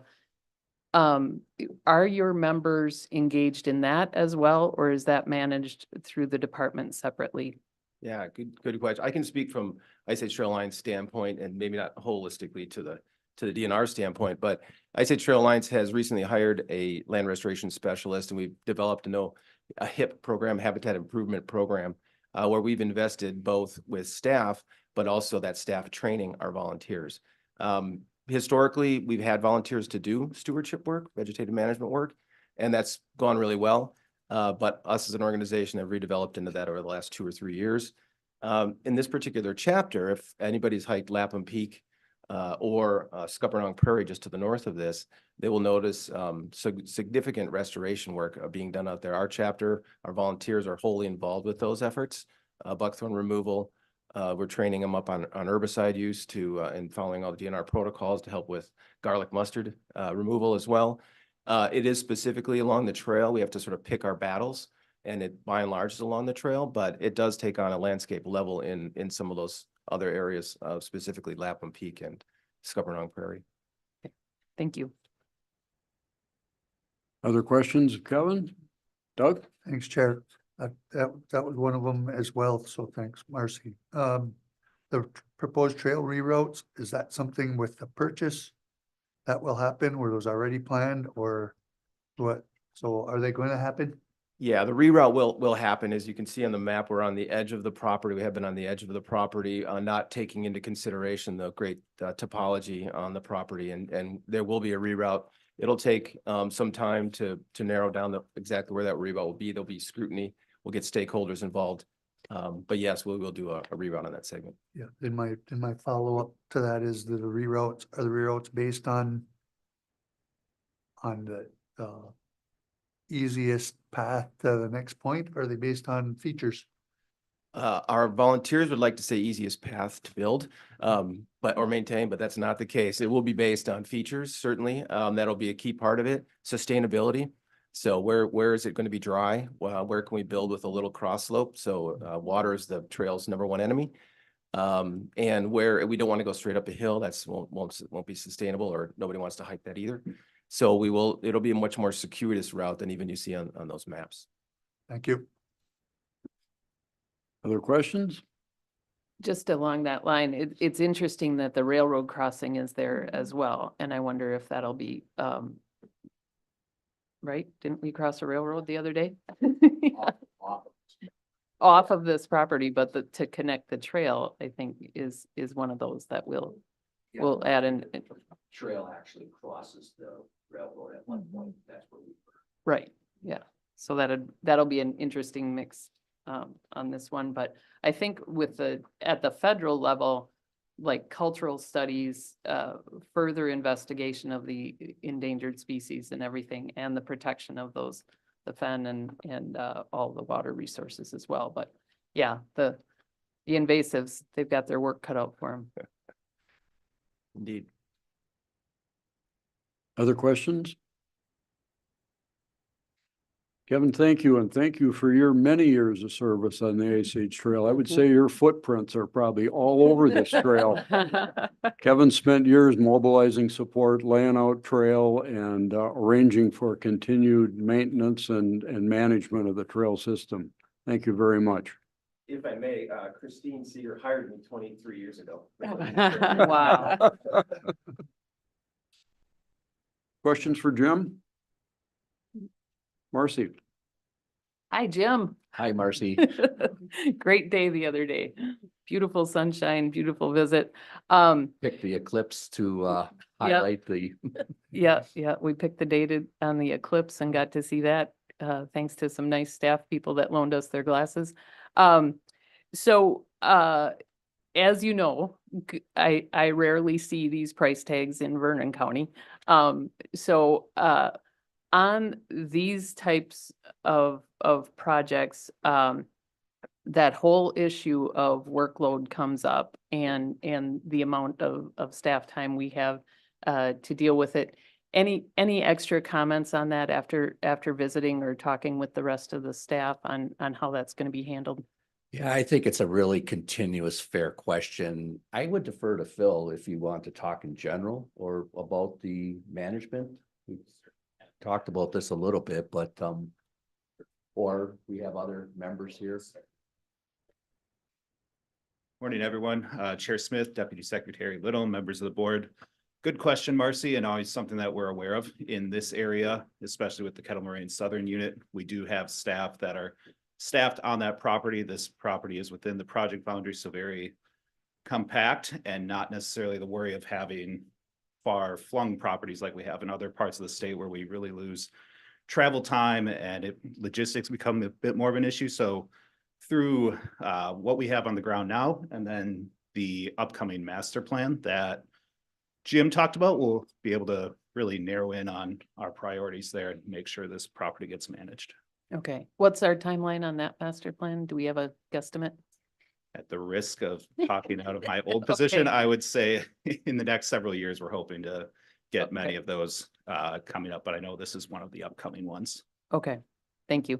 Phil, would you more completely introduce yourself and your Oh, sure. position, Yeah, just so certainly. we've Sorry got it on the about that. record for our viewers?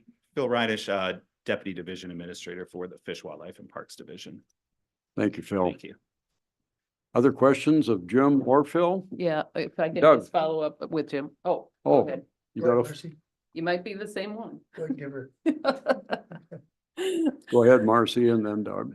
Okay, and then we had the opportunity to talk a little bit more about the local support and just wonder if we could highlight that again, because of the pressure that's on those type of counties on the land use and things like that.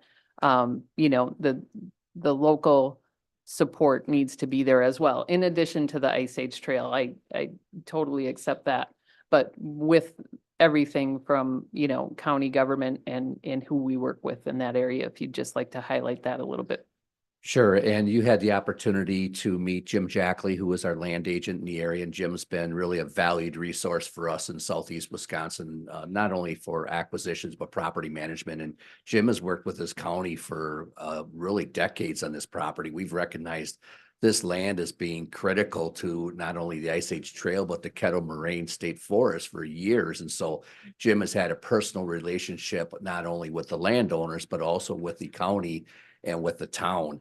As far as follow-up, we always send out 60 days prior to NRB action to all the local administrators, meaning the county and the town, and also the local representatives of our activities in the area, prompting them to contact me personally if they have any questions. I did reach out to the county and see if they had any questions. I had not gotten a response back from that. But this is consistent with their land use plan, and Jim has verified that. And I think it's consistent with what their long-term vision is in this county because of the potential to have the Ice Age Trail extension put here. So it's fair to say that via Jim's representation, this has good support from the county and locally. And I think we have a lot of confidence going forward that is something that they look forward to. Okay, thank you. Doug, you're next. Yep, thanks, Chair. So it might have been for Phil, the current condition there on the properties we're gonna purchase, are those oak savannas in need of restoration, or have we or somebody else been managing those oak savannas already? And they're gonna be prescribed burns, assuming that takes some significant effort. I know some of the wildland fire guys at home, and they're chomping at the bit to burn all the time. So I'm sure they're gonna get in there and do this quickly as they can, but are they managed already or they need restoration? Well, that's another great question. And those type of management questions, Doug, I defer back over to the program. So I know we have a lot of representatives here. Phil, are you comfortable with handling that question? Pardon? Oh, it's always smart to bring the experts up, Doug, in these questions, so. And Doug, I won't claim to be the expert here. Again, Phil Reinish, Deputy Division Administrator for Fish, Wildlife and Parks. So we do have other experts if we need to delve into the details here. But in terms of assessment of these properties and are they degraded now, these are the types of things when we talk about that master plan that we can really delve into when we get there. There'll be property assessments. Our team will go out there and really take a look and see what's needed. And that's a time for us to dive into what resource management is needed and how that will balance with the rest of the property. So I don't have the exact details on the state of the oak savanna right now. In this area of the state, they're often not the highest of quality, but this is next to a state natural area that does have some quality areas as well. So we'll certainly want to manage as part of that continuum. Quick follow-up. Sure, go So, ahead. so the master plan development, so that restoration that would need to occur on there once we finalize the purchase, that restoration work in there, can it occur prior to the master plan development, or we have to wait for the plan? So there's a current older plan from 1991 that authorizes a lot of that management. This will just be a good refresh of it. Well, thanks. Other questions? Paul? I'd just like to make a comment that, coming from this is, from rural part of the state. I know this is a high price tag, but there was 1.2 million visitors to this area last year. And as our society continues to urbanize, I think it's extremely important to spend the money and get, outdoor access to urban people. Well said. Robin? Yeah, so, I believe I heard this reference to, so the person who is selling this property, did they approach the department, or actually what I heard was that there's an existing working relationship between the landowner and department staff, people who managed lands in this area. So, what I'm guessing is, and I would wonder if you could confirm, how this came to be. So the landowner, instead of putting it on the market, chose to come to the department and work out an opportunity for the department to get an assessment and to make this transaction happen. Could you just elaborate a little bit on that? Yeah, that's a great point that you're making, and it's very true. The Grochin family has been involved with the Ice Age Trail Alliance and the Ice Age Trail corridor itself. For example, Robin, they're allowing users of the trail not to walk on the county highway, instead to use their property temporarily in order to stay off of the busy highway. So they've always been, I think, a long support of the Ice Age Trail. There's even a sign out there that recognizes the Grochin family and their contributions to the Ice Age Trail. So it's been to the benefit of the Parks program. Drew Hansen now and Bridget Brown are here in attendance, and their particular section just really focuses on these opportunities, and sometimes they're not immediately available. I think this has been on the radar for the department for decades. But it's a matter of funding. It's a matter of opportunity, and funding became available because we could allot different segments of the stewardship program. And so financially it fit in. I think it also fit in with the Grochin's family plans as far as what they were going to do with their farm in the long standing.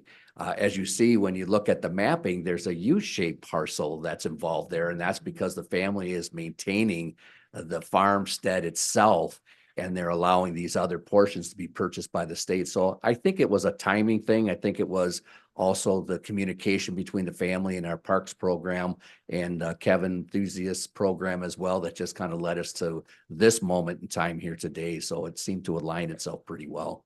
But I really commend the department staff for developing these relationships with landowners in areas that are adjacent. It just represents the agency in such a positive way, and I commend the landowners for not just going to a developer, but seeking out opportunities to make lands like this available for public use. So thank you. I'm sure they'll appreciate that, and we'll share that news with them. And as you familiarize yourself with the area, as we did, boy, it's just a lot of pressure on these buildable upland sites around the Kettle Moraine all the way to Milwaukee. So whatever I think the department can do to protect those green spaces and those those unique areas, not just the Ice Age Trail corridor, but just those unique public access areas in general, I think is well spent stewardship dollars. Other questions of Jim or Phil? Or anybody else. I have one very brief one, Jim or Phil. We spent a lot of time talking about the Ice Age Trail, and rightfully so on this one. That's an extremely important aspect of this property and a high value item. In addition to that, this is a fairly substantial acreage of property. We talked a little bit about some of the other values, but if you could just kind of bring that together in a concise statement of what additional values this brings to the Kettle Moraine State Forest in the larger sense.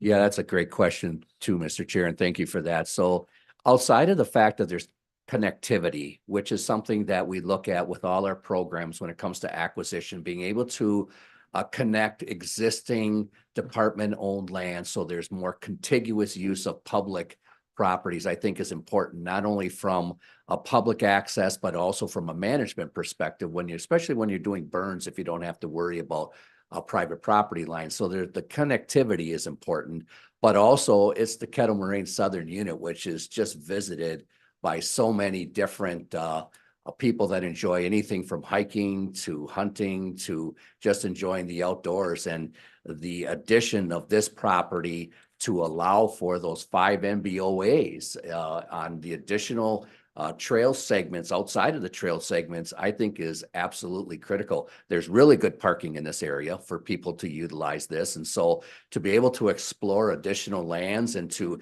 relieve some of the pressure that's on the Kettle Moraine Southern Unit from all the public that loves to go there to recreate, every single acre, I think, has high value to it. And when you think about 55 acres in this part of the state, 30 minutes from Milwaukee, I think we're going to start to see immediate use of this property by the public, not just for the Ice Age Trail, but also for those general activities that you're describing.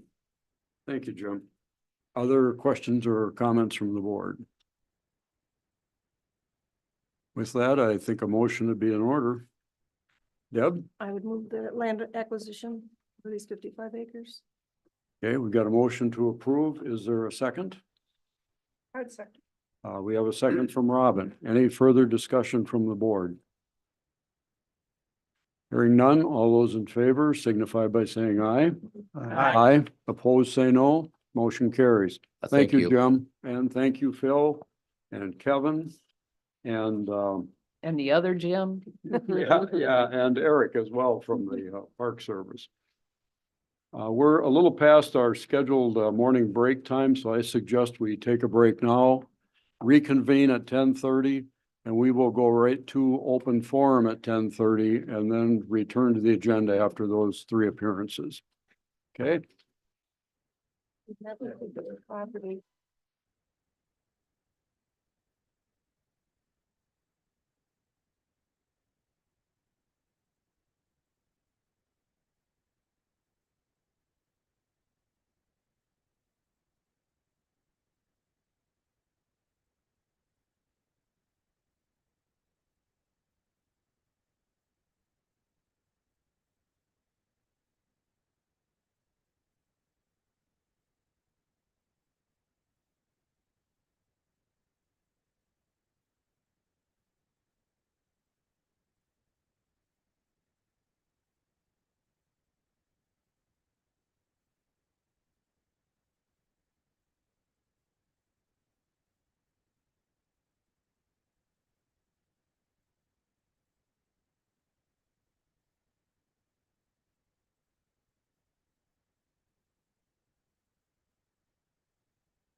There you go. Yeah, that's 5 minutes away. Yes. I got 10:30. Let's resume our board meeting. And again, we'll go right to open forum, which is normally scheduled at or around 10:15 or right after a morning break. So we have 3 appearances under open forum. The first one is Florence Sandock, a virtual appearance on DNR accountability, lack of mitigation, and need for public voice. Good morning, Florence. Good morning. Welcome back.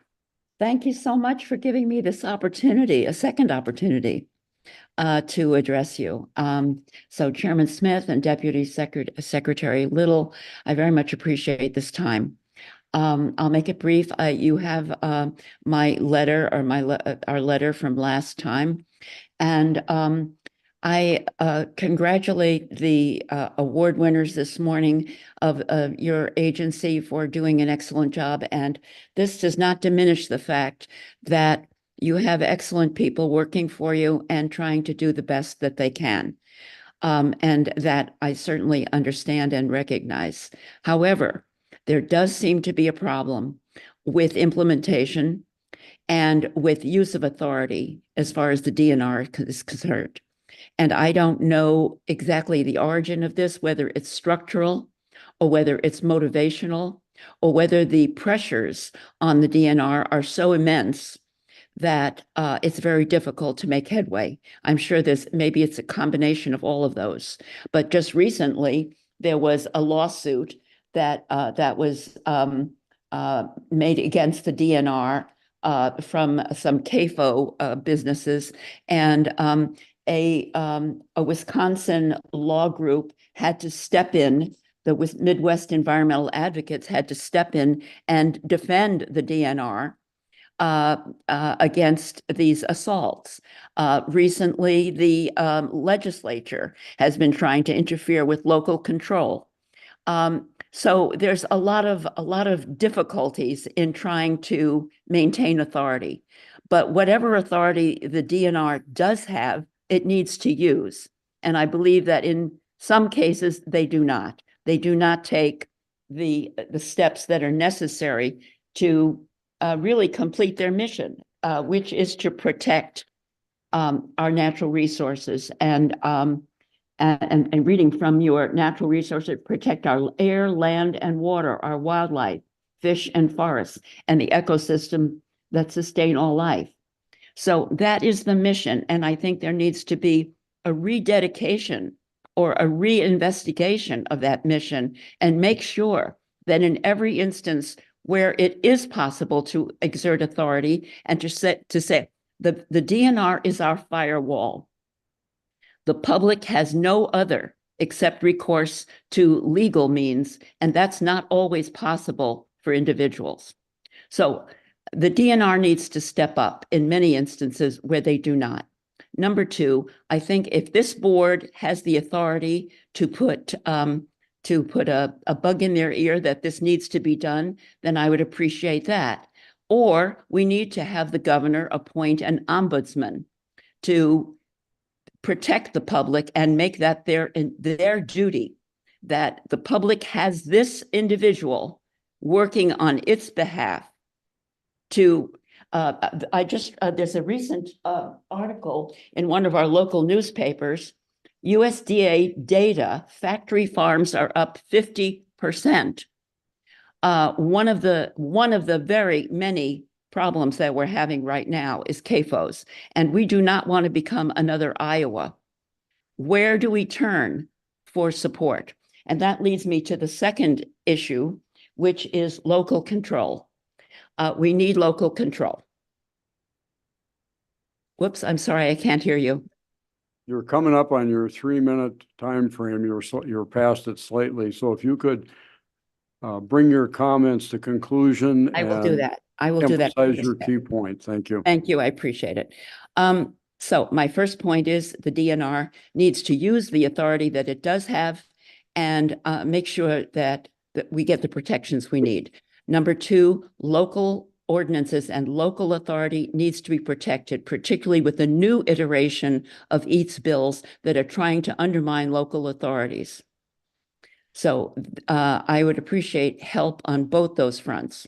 The new bill that's coming up and is trying to be inserted into the Farm Bill is very dangerous and will undermine local authority. The DNR has to help us with that. So Thank you, I Florence. appreciate your time. Are there any questions or comments from the board?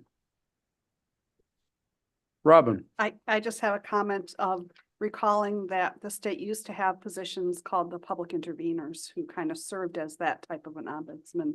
But those positions were eliminated quite a few years ago. But I think that was an interesting model for providing that kind of assistance. Yeah. Other questions or comments? Florence, thank you very much, and we will refer back to your written information from the February meeting as well. Very helpful. Thank you so much. Our next appearance is Jim Bassett, Viroqua. Oh, talking about the EATS bill and water quality. Well, Jim is not scheduled to talk. Jim, did you? I'm sort of taking up both our times, so I think I covered it. All right. Is that Well, okay? Yeah. I had him listed as appearing also, so. Yeah, here he is. Thank you. Okay. Good morning, Jim. Good I've got morning. you listed for an appearance, so if you have any comments, you've got, 3 minutes. I think Flo did a great job of making our points. Thank you. Okay, thank you both. Okay, bye-bye. Our next appearance is Mark Kokish from Neosho, representing the Wildlife Committee of the Wisconsin Wildlife Federation, talking on whitetail deer management plan. Welcome, Mark. Thank you, Chair. Good morning. Chair Smith, Deputy Secretary Little, members of the Natural Resources Board.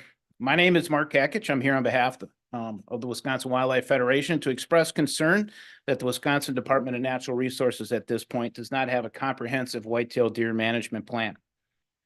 Before I start, in the letter that you have, if you follow the left header down to the Secretary portion and go to the right, there's a word that says increase. That should be replaced with decrease. My sincere apologies. Since the Deer 2000 report was replaced by the Deer Trustee report, it has been over a decade since there's been a review of the program. To say the least, the program is outdated, and to prove that, if you take a look at our deer management unit structure and how they're structured, that will describe some of the problems that we have right now in the state in regards to deer management. A long time ago, I started and was lucky enough to be, I guess, mentored by some of the best folks in resource management and conservation in the state. Bill Peterburs, Tom Hauge, George Meyer, John Wetzel, John Berquist, and Dick Hunt, to name a few. And one of the things I learned as a non-employee or member of the paid member of the natural resources and conservation community is that in species management, the single most fundamental tool is a comprehensive management plan. It is essential that these plans exist for the next point in the letter. And I chose not to read the entire letter for everybody's sake, but to hit a few of the key points in the letter. Since 2019, the department has roughly a 60% turnover rate. That's fantastic because we got a lot of new minds and fresh ideas in conservation and resource management. To give you an example, in wildlife alone, there are 39 out of 143 new employees, 59 new LTE employees. And trust me, I'm extremely vested, as some of you might know, with our natural resources and the department in Wisconsin. It is very near and dear to me, and I wake up every day trying to find ways to improve it and help it run smoother for everyone, including the resource. These young minds are asked or tasked with some of our most delicate and complex natural resources and conservation issues. Specialized management plans provide a roadmap for quality resource and conservation management. Before I end, I just wanted to say, I encourage the Natural Resources Board to recommend to the Wisconsin Department of Natural Resources to work with the CDACs, the Conservation Congress, stakeholder groups such as the Federation, and concerned and engaged individuals in the state to create a whitetail deer management plan. This plan needs to be full encompassing. It needs to have an overview of everything. The plan must have a review and evaluation process to assess its achievements, shortfalls, and future opportunities. That is the key, that evaluation and review process for the board and everybody in the state to see. Thank you for the short overview of the letter, and I appreciate the opportunity to speak before you today. Thank you, Mark, and appreciate the written correspondence that goes with it to give us a little more detail and more insight. Thank you. Are there questions from the board? Marcy? Thank you for the letter and the discussion and your commitment to the resource.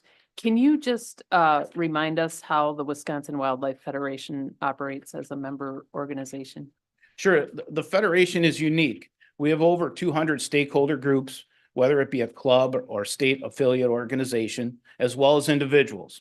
And how we represent Wisconsin is we take the input from those clubs and individuals and come back to the board, the department, U.S. Fish and Wildlife Service, or other conservation natural resources, professionals in the industry, and really relay some of the things that we discuss, whether it be through a resolution process or through some of our members. And, we have some very qualified members that are past natural resources professionals.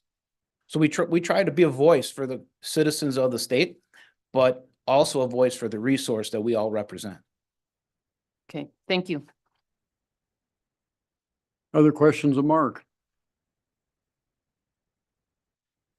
Mark, could you just take a minute and express what you see as the benefits of a comprehensive deer management plan? It's a huge undertaking. There's going to be a lot of hours and a lot of sweat equity into a project like that.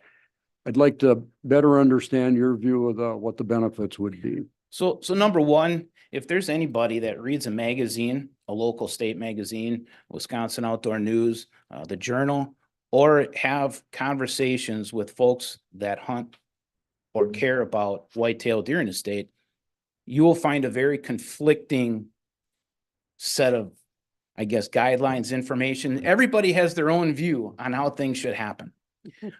But everything seems to involve or revolve around hunting.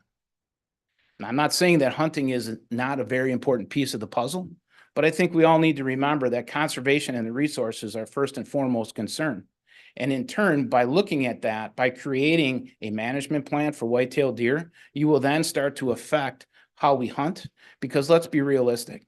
What's the same from 10 years ago? What's the same from 20 years ago?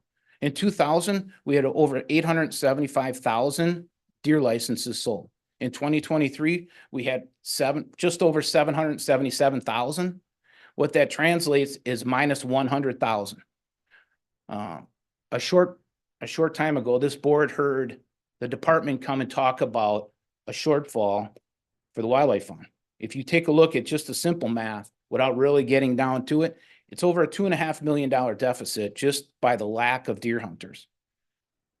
Take that piece aside and you look at creating a management plan that is designed by the department as well as stakeholder groups and individuals of the state of Wisconsin. The plan is all encompassing, but it's wholesome because now you invite those stakeholder groups to create a management plan that our resource managers here in the state have an opportunity to use and deploy. And by the evaluation process to that, you then continue to include the CDACs, but you put biology at a higher level than what we're doing right now. And again, it goes back to the resource. I'm fortunate. Most of my time in conservation has been in the migratory side. And we've had some very good leadership in migratory efforts here in the state. But one of the things that a couple years ago that stuck with me is when Taylor came to the board, and at the time I would consider it controversial at the least. But the board was unanimous when they said this was the best management plan that they have ever seen. So I'm very confident in the staff of our department to provide the document needed for the people coming up in the natural resource world to be successful, to reach the people of the state that hunt or not to hunt, and create the plan that's good for our resource as well as for the people that use that resource. So those are the benefits, some of the benefits of a comprehensive management plan. But again, it all comes down to every year when Jeff Pritzel and Eric Loebner come stand before you and explain the things that they did not or were not able to accomplish, the things that they did, the achievements that we've made, and we made those achievements together, and we didn't achieve certain things together. And those are some of the steadfast foundations of a management plan, at least in my eyes. Okay, thank you. Other questions of Mark? Again, thank you so much for your time. Thank you, Mark. Appreciate it. Thank you. Okay, that's the last one I have under open forum, Ashley. All right. Then we'll go back to the agenda under item 4, and that will take us to 4F, which is requesting approval of the Wisconsin Sharp-tailed Grouse Management Plan 2024. Bob Hanson, Northwest Sands Wildlife Biologist. Welcome, Bob. Thank you. Chairman Smith, Deputy Secretary Little, other members of the Natural Resources Board. My name is Bob Hanson, of course, and I'm here to ask for your approval of the Sharp-tailed Grouse Management Plan. And I'm going to give you a little background on how we came up with the plan and kind of our journey along the way and how we engaged the public and many of our partners throughout the course of this plan being released. So in Wisconsin, the sharp-tailed grouse used to occupy a large part of the state in south, northeast, north central, central sands, western Wisconsin. But now most of the birds are located up in the northwest part of the state. There's a small remnant population in the north central part of the state. But by and large, the most of the birds are in the northwest, about 95, 96%, something like that, depending on the surveys again this year. So by having it up in the northwest and the Pine Barrens, it also gives us an opportunity there as well. That's one of the things that our advisory committee identified right away. And one of the things we're looking at there is the Northwest Pine Barrens being a very diverse, globally important ecosystem. And then also we have sharp-tails along with it. Sharp-tails are considered an umbrella species where you bring along many of those other Pine Barren species with it for conservation. That brings in a whole slew of other partners, botany groups, birding groups, and also our tribal conservation, tribal partners as well. We started looking at some of the tribal conservation priorities, working with the tribes through this plan, but also in other grant writing projects and other projects. And we started seeing that we have a lot of parallel priorities. And what they're looking at there is sharp-tailed grouse themselves, but also putting fire back on the landscape and having that diverse Barrens ground layer for blueberry, sweet fern, and many other medicines. So as we got going in the plan and started engaging the public, right away we started looking at our sharp-tailed grouse advisory committees. We started talking. Our sharp-tailed grouse advisory committee is made up of members of the Great Lakes Fish and Wildlife Commission, the Forest Service, Rough Grouse Society, Sharp-tailed Grouse Society, County Forest Association, Wisconsin Conservation Congress, Wildlife Federation, Office of Applied Science for DNR Forestry, Natural Heritage Conservation, and also a couple of us from Wildlife Management as well. So we're looking at that advisory group. We started before actually the formal process even started, talking about what are some issues that our sharp-tails are dealing with. Then the next meeting we talked, how do we turn those into opportunities? So we went into the plan with having some of that already kind of written, because not written, but in mind, because this is a plan update. So we knew we were going to be updating the plan and had opportunity to make this more of a Pine Barrens type plan as well. You're going to see a lot of that in the plan. So we started out with a kickoff open house at the Douglas County Wildlife Area. It's kind of right in the middle part of the Northwest Sands. I should say that map shows the Northwest Sands and the North Central population, but the orange areas are our core populations of birds. We're doing pine barrens management, mostly through fire. And then the yellow ones are actually a working forest, rolling barrens kind of idea, to where kind of a new thing we're doing where we're using the working forest to cut openings large enough to handle have sharp-tailed grouse, and doing that through the working forest partnership. So anyways, we're at the Douglas County Wildlife Area. We had a citizen scientist, Lauren Broadchat, help us kind of structure our questions of the public to help find what the public was thinking and how we've been doing for the last 10 years of Barron's work, and what they'd like to see us going forward, any concerns they would have. And also we had a questionnaire if we had ever we're going to have sharp-tailed grouse season again. We haven't had a season since 2018, but should we get that far, what would you like to see those sidebirds look like? And we found out the public knew we were doing a lot of Barron's management. We had a lot of Friends Group people there, a lot of dog trainers from back in the day when we used to run more trials. And they knew about our Barron's work. They're encouraged us to do more, actually. So that was one of the comments for the future, is to do more of that work. And we started framing up an idea that the public said, well, we're okay with the harvest season, but we want to make sure you can show it to be sustainable first. They want us to do our homework. And I kept asking that question every time we had a meeting, because we're kind of forming that up across all of our different partner groups as well. So then after that, we went out and we did dog trainer intercept interviews. And what that is August 1st, every year kind of starts off the dog training season. And we were hearing that more and more people were doing that. So I wanted to especially be standing here right here today. You asked me, did you speak to your hunters? How are we going to do that without having a season since 2018? So we knew about the dog trainers. We went out on these properties at ODark 30 when they were there starting August 1st, did these intercept interviews, also with the help of our citizen scientists, help structure those interviews to make them a little more sense. And we found tremendous support from those folks. We ran into 30 different individuals. We interviewed each person just once, each party just once. And one of those, this was supposed to be more of a qualitative type interview. So we were nervous that we were going to maybe bugging these guys and, taking up some of their training time, but nothing could be further from the truth. We were trying to get them done within 20 minutes, but some of these guys talked to us for an hour. So they were really happy to see us. They really knew what we were doing for Barron's management. They knew when we got behind. They knew when we caught back up again. They saw the birds react. And one of the things we heard from these folks is a lot of them have been doing it for 25 plus years, but they're starting to see more increased use of those properties for this dog training purpose. And since COVID especially, more and more people are coming out. We did run into some of those newer peoples. And I got to hand it to dog trainers. Some of those people, especially, have been doing it for a long time. They identified that as a concern. And I really consider them hunter conservationists who have said, hey, we should probably look at maybe doing something to regulate this or restrict it some, because we think we're loving them a little bit too much. I really respect them for bringing that up, and putting the needs of the bird first over what they're doing, because birds are obviously very important to what they're doing. Then we continued with more engagement, went out with many of our partner groups. We did working group field tours. And as we get into this more, I'll be talking about this corridor plan within the Northwest Sands. But basically we went out with all of our partners, 3 different county forests, National Forest, Audubon, who's here, Pheasants Feather Biologist, Sharp-tailed Grouse Society, Ruffed Grouse Society, American Bird Conservancy, whoever we could bring in to go out and look at it. We did it in 4 different chunks where we toured the whole corridor and talked about what can we do better, what works for you, what works for the next group. A lot of good came from those discussions, and we were able to put some of that into the plan. And then finally, when we kind of got things back together and had another public open house in Spooner, and there was a comment period following that as well.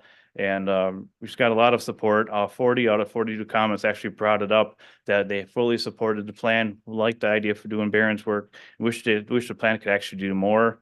And then we did see some more comments, especially now we had it written into the plan about the dog training, that they said we should maybe look at doing more to, there's some concern with that increase in the dog training as well.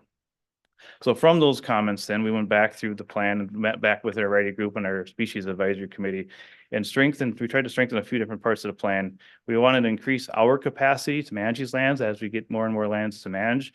And we also wanted to look at how can our partners also increase their capacity to manage lands as well? So we wanted to look at that. And we also expanded the dog training section to include more of the research to date, and then try to put in a part in our goals to make sure our property uses do not impact the sustainability of the population. So our overarching goal is to ensure a managed sustainable population of sharp-tailed grouse in Wisconsin by implementing landscape level habitat strategies within the Northwest focus area. Here's kind of shows, where most of those birds are in the Northwest focus area. That's the top line. The bottom line is the North Central. So the North Central, you can see, has been gradually decreasing. There's a handful of birds left in that population.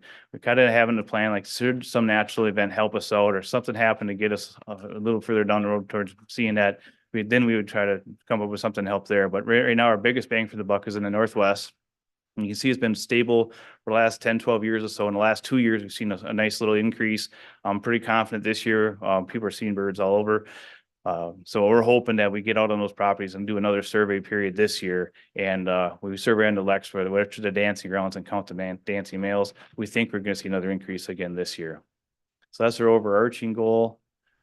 And then our objective, our habitat objectives is to implement the Northwest Sands Habitat Corridor Plan. This is something that came out of the 2011 plan that we need for identify these corridors in the Northwest. I think it was written in 2012. So it came out pretty quick and we started actually seeing it getting implemented. So here on the map on the left, you see our yellow core properties, kind of these really neat wildlife areas. Arrows in green kind of indicate that connectivity that's needed to help reconnect the landscape. In a very simple way, I like to identify myself and what I do when I'm talking to friends groups or something like that. I like to say I'm the green arrows guy. So that kind of shows what the kind of connections we're trying to make there. And the map on the left is just kind of a concept of how the corridor works. It's more of a stepping stone style corridor.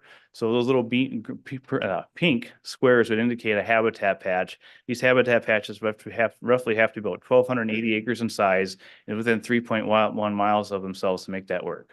So that's kind of the concept we've been implementing and going through, and we're seeing successes.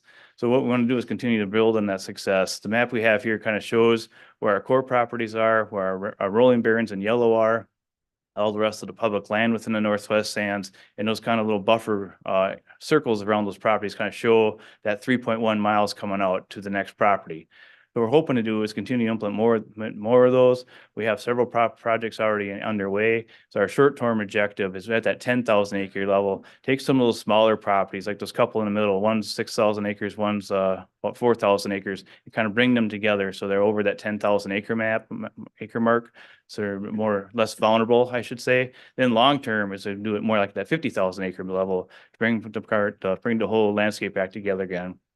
Now, how we want to do that is continue to manage where we do have really good barrens habitat on these core barrens and expand that where we can. We want to extend these rolling barrens partnerships. That's working with county forests, private industrial forests, and even state forest to make that kind of that shifting rolling component of the landscape that is growing new trees while also reaching the objectives of this plan of restoring connectivity and habitat for the species. We also want to foster new partnerships, whatever they might be. Along the way here, we're going to continue to pull in more partners, whoever that might be, because this is a landscape level thing we're working on here. Want to make sure we have everybody in there as we can. And there might be new ways of doing business. We don't want to leave that go by. And we also have two private lands areas that kind of came through the creation of this plan. One is to the north here, you kind of see that green square. It's actually just north of Iron River. It's actually got a name, Ulu Grasslands, if you know where Ulu is. And that's a historic site where we've had sharptails and they're still there. Ashley might be talking about that in a little bit here for the Autobahn, working with all our partners there. And as that goes well, we also have another private lands area out in the egg country, doing more of that farm bill type stuff between Creeks Meadows and Fish Lake. Well, we're going to learn how to do it at Ulu, then bring it down there as a kind of a model of how to get things done. So we also have a recreation goal. We want to look at we want to develop a harvest framework working with the Species Advisory Committee. And within 2 years of plan approval, we want to complete a sensitivity analysis, look at all the metrics that are holding the population back. We also want to identify the minimum viable population that's needed to have a sustainable population of these birds. We want to do that within 2 years and then go and talk about the sustainable harvest framework. We really feel as an advisory committee, we need something more to go on. So that research is going to help us do that at that point in time. And we also have kind of this, what we have for support talking to the public saying, I'd say about 80% of the people feel they would support a harvest season should we be able to show it's sustainable. So that's kind of what we have going into that. I think that's fairly reasonable from the public as well. And also as we get that far, then we need to modify the sharp-tailed grouse management zones. Currently what we use are the old deer zones. So they're like 220 square miles. It really doesn't make sense for what we're doing here. But we really can't suggest anything right now because we don't know what that minimal sustainable population is going to be, or a harvest quota, what it might look like. So we want to make sure we structure that to make it the right size, because that's going to come with whatever that minimum population is going to be. That'll also kind of bring some geography with it to set that size.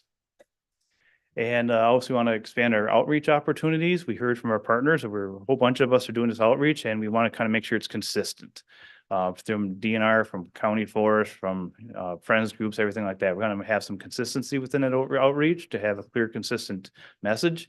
We also want to evaluate the recreational uses on our properties, make sure we don't have any negative impacts. That involves dog training, even the luck viewing, and it's illegal ATV use, things like that as well, to make sure our properties are doing what we want them to do. And with that, I can take questions.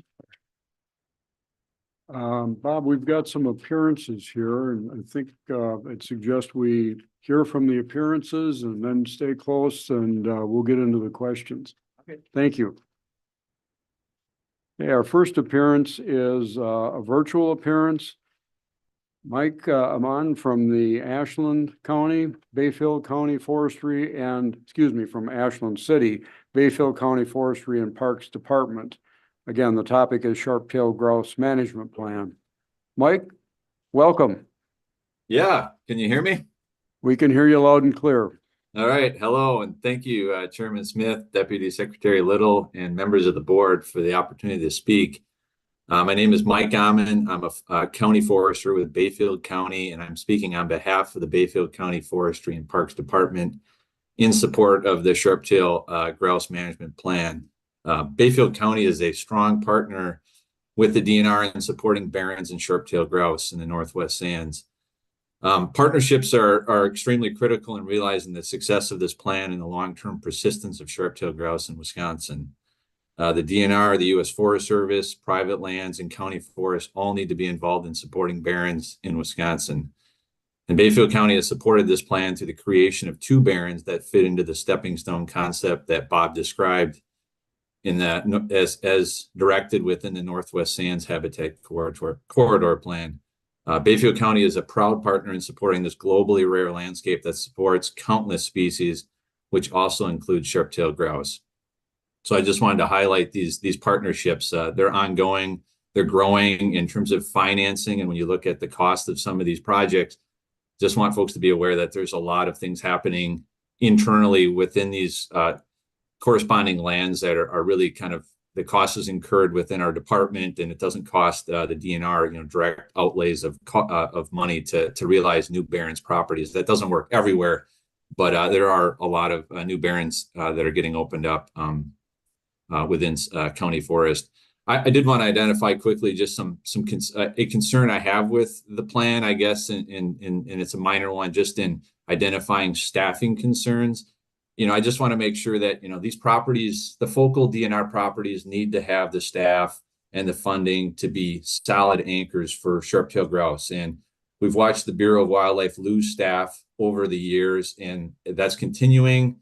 And when people ask how are sharp-tails doing, it really depends on what we have for funds to hold back for succession. And without a Bob Hansen, we don't have these successes. Without, the Douglas County Wildlife Area, the wildlife biologists and the technicians to do the grunt work, to do the burning, to do the mechanical treatment, things are struggling. So in terms of getting it codified in a plan, hey, we need these resources to persist. And so I just, the plan is great. Just staffing, long-term staffing concerns, knowing the realities of the wildlife program, sort of losing staff. But Bayfield County is a proud supporter of this barrens and the strip-tail plan. So those are my comments. Mike, questions of Mike from the board. Marcy.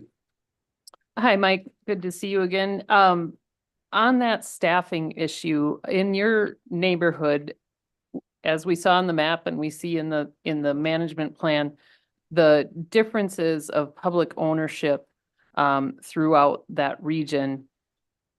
Is there a way, or is it already happening, that federal, state, and county, or even private field work can get done? Are you allowed to put a crew together and go work on lands because it's identified as as a sensitive area jointly, or does it have to be segregated for whatever reason? Great question. I would say the communication and the work availability across the different jurisdictions is already happening. Bayfield County just purchased a roller chopper. There was a lack of mechanical treatment in the northern tier of the Northwest Sands, and that was a purchase. Bayfield County owns that chopper, and we're leasing it out. And the goal, it starts on the Mott's Ravine last week for their proposed expansion. So they'll go out to the DNR, and then we're working with the Forest Service about using that same piece of equipment. So yeah, I'd say there's a lot of good communication. And I think, the staffing and the funding and the project availability, there's some hiccups with Pittman-Robertson funds not being allowed to be used on county forests. That is a little bit of an issue for some of this habitat work that hopefully we can sort through that. But I'd say there's great communication, and we're working across jurisdictional boundaries really well. And Bob does a great job sort of coordinating the work, how we advocate for it. So yeah, I'd say that's in good shape. I think we're all talking to each other. Just never enough bodies. Yeah, never enough bodies. It's tough to hear, like Greg Kessler of the Douglas County Wildlife Area used to have a technician, he's sharing a technician. And it's just, I feel like folks want to see success stories. How are the Barrens doing? And some of those focal properties are kind of in decline because they miss burn windows. They don't have the staff available. And Crex Meadows is a heck of a success story. I mean, Bob should brag about that. They're seeing flocks of 60 to 80 sharptails flying around. And that's because they pulled that property back from early forest succession, but that's their own property and they were struggling to hold that back. So, I just, in terms of, staffing, warm bodies to get out there when the time is right to burn and to do mechanical treatment, that's a concern going forward. I just want to make sure that that's recognized is super important. DNR staff to do a lot of this work. Agree. Thank you. Yep. Other questions of Mike? Robin? Yeah, hi, Mike. I just have a quick question, and it was a comment that you had made about the extent of beneficial things that happen as a result of protecting the Barrens, of which the sharp-tailed grouse is one inhabitant. And I'm wondering, when it comes to partnerships, do you think of this as more as partnerships for the Barrens or for the grouse that happens to be surviving because of the management of the Barrens for a variety of species? I think sharptails are super important, but I think the conversation needs to just start with the inherent value of Barrens on the landscape. So that's, moth, butterfly, that's bees, that's pollinators, that's, rare plant species. So I think all the user groups, I think we need to just build a coalition around Barrens, and then sharptails can kind of carry the load in terms of the umbrella species. So I think, I'm definitely, we're going to do a moth and butterfly survey on the Barrens, our Barrens. And, I think that data and that value of sharing it with the public to say, hey, there's a lot of cool things that happen here. So I guess we're always looking for ways we can bring in more partnerships. And so we have, we do some partnerships with, Audubon is a great one. And I think there'll be more, but always building that coalition, I think broader than just sharptails. Thank you. Other questions of Mike? I would like to ask a quick one, just as an add-on, I think, to the direction Robin was going, as sort of the broader picture of value and interest on the Barrens. At one time, and maybe presently, the Pine Barrens in Wisconsin was the one globally significant habitat ecological community in the state, and the only one. And it seems to fly under the radar and the headlines because it's a long ways from population, and I don't think people fully appreciate that. Bob or Mike, would you care to comment on that at all? Is that still the case? Yeah, I'll take that first, Bob, if that's okay. I think that's my mission in life, Bill, is to make sure we put this on the radar. And part of the issue, it's sort of out of the way for people to bump into. And so we're always trying to be an advocate. I'm on the board of the Sharp-tailed Grouse Society. We're really growing our social media presence. And I feel like even a county forest, I'm a county forester, and the Bayfield County Forest is supporting Barrens. And so within the County Forest Association, various newspapers and publications, Bob and I do podcast, and this is a great area. And we have the Bass Lake Barrens and the Bayfield County Forest is right on Highway 2. And I think we need to own these barrens, frankly, being up the paved roads, so people actually interface with it and then see it and go, whoa, what the heck is this? And we have a big sign, this is barrens and here's a kiosk. And so when Bob talked about public outreach, I think we need to keep doing what we can remotely to share the story and try and do what we can to get people to it. And the people that live there need to interact with it too. So it's all hands on deck to get the word out. But it's a struggle, Bill. I mean, as you know, but I think we're making progress. I mean, I think Bob can talk about our outreach is getting better and better all the time. Okay, thank you, Mike. Yeah, definitely that outreach is really critically important to get the word up, like I say, globally important, globally imperative at the same time. So yeah, we're trying to get the word out and working with great partners like Mike and other folks around the Northwest Ands to get that done. It's not just about rare species as well. There's also a lot of common wildlife species. These barren spots are kind of turkey hunting hotspots, are great deer hunting, bear hunting, a lot of other game type species as well. Just want to point that out. And we're here today to talk about the sharp-tailed grouse management plan. So this, it's a good reason we're focused heavily on that, but it strikes me that the sharp-tail is really the headline species over the barrens, but there's an awful lot of value underneath that with a wide variety of plant, animal, insect species. Definitely. Okay. Thank you, Bob. Okay, we have our next appearance is also a virtual one. We have Ken Jonas from Danbury representing the Wisconsin Sharp-tailed Grouse Society. Ken, are you with us? I'm here. I'm trying to see if my video is present. You see me on video there? I hear your voice, but I don't see your face. Yeah, interesting. Your audio is coming through loud and clear. All right, let's try something here, Bill. Sorry about that. Start video. There you are. All right, got it. Welcome, Ken. Thank you, Bill. Thank you, Deputy Secretary Little and Natural Resources Board members. As Bill said, my name is Ken Jonas. I'm here representing the Wisconsin Sharp-tailed Grouse Society. We are a nonprofit organization with roughly over 200 members, and our stated purpose is preserving oak and pine barrens habitat, of which sharp-tailed grouse is an indicator species. The organization's objectives include publicizing the plight of sharp-tailed grouse, encouraging proper management of habitat, promoting recreational use of sharp-tails, and influencing state and local decisions that impact sharp-tails and other barren species. On behalf of the Wisconsin Sharp-tailed Grouse membership and board of directors, we would like to express our thanks and appreciation for the time, energy, and commitment the Sharp-tailed Grouse Advisory Committee and the Department of Natural Resources have invested to create the 10-year management plan. Conservation of sharp-tails and their unique and exceedingly rare habitat should ultimately be more secure upon completion of the process and implementation of the final approved plan. We support and endorse the proposed plan in its entirety.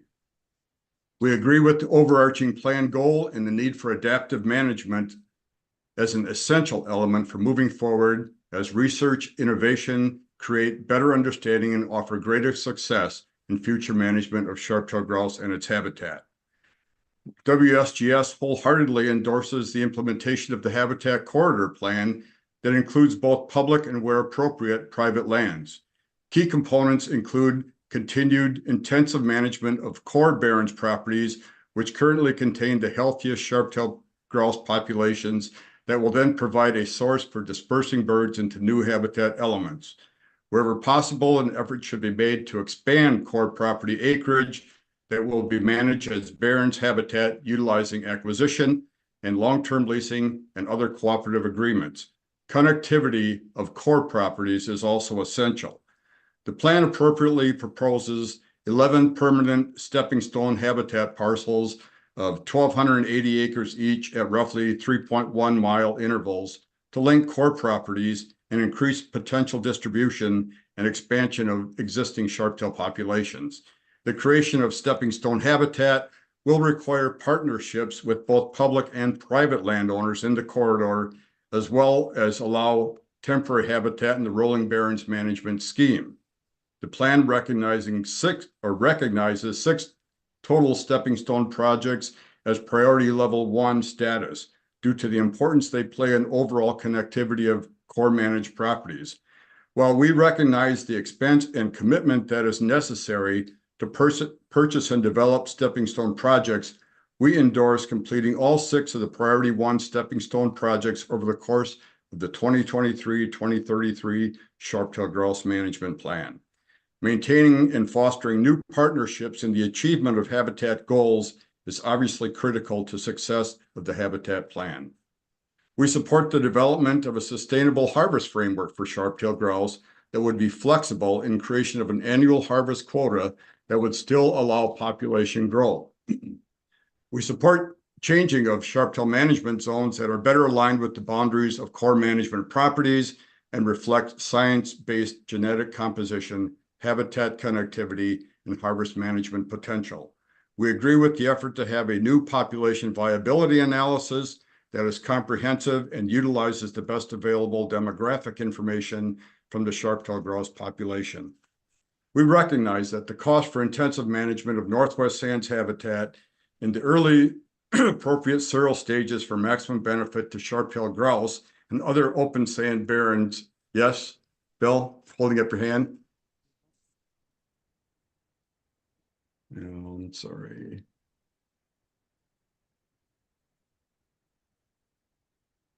I'm unable to hear you, Bill. On testimony. Somehow you were muted there. I'm at the end of my testimony. Yeah, you're over your 3 minutes. Okay, well, can I just have closing statement quick? Yes. Okay. And again, we endorse the plan in its entirety. And in closing, I believe that quote from the father of wildlife management, Aldo Leopold, is appropriate. A thing is right when it tends to preserve the integrity, stability, and beauty of the biotic community. It is wrong when it tends to do otherwise. The approval and implementation of this 10-year sharp-tailed grouse management plan is one of those right things that we need to do. Thank you, Ken. Are there questions for Ken? Marcy. Thank you for your testimony. Can you hear me? I can, yes. Okay, thank you for your testimony. And one of the things that we saw in the comments and heard in the letters is that concern about dog training and the impact to not only the sharp-tailed, but the potential for other species as well. Do you have any, I mean, your membership may be a mix, I would assume, of hunters and non-hunters. Did that discussion come up with your organization, and do you share any concerns with the comments that we read on that? Certainly. We have members on both sides of the issue. We're concerned. Well, first of all, let me say that we promote dog training as a means of proper use of training dogs and utilizing resources available. We have concerns, as were expressed previously, about the intensive level of dog training that is occurring on some of our barrens managed properties. We're concerned about the impacts that might have to sharp-tailed grouse populations. But again, we know that we need more research to fully understand the impacts and effects that dog training are currently having. So yes, it's an issue, and we haven't come down on whether in the future we can support continued dog training on core properties as currently exists, having an August 1st to September 15th training period. But again, we're on both sides of the issue, and we haven't come out and stated our specific perspective other than that we support dog training in general. If that helps. Thank you. Other questions of Ken? Okay, hearing none. Thank you, Ken. Thank you. And our third appearance on this topic is in person from Ashley Steinke, Chippewa Falls National Audubon Society. Good morning, Chair Smith and Deputy Secretary Little and members of the board. I really appreciate the opportunity of being here today. As a grassland ecologist, the first one hired ever in Wisconsin for the National Audubon Society, I have the opportunity to work on grassland bird habitat. And if none of you are familiar, grassland birds are the #1 declining suite of species that we have in North America. So I have this opportunity to work on lands from the very southwest tip of Wisconsin all the way up to the tip of the Bayfield Peninsula.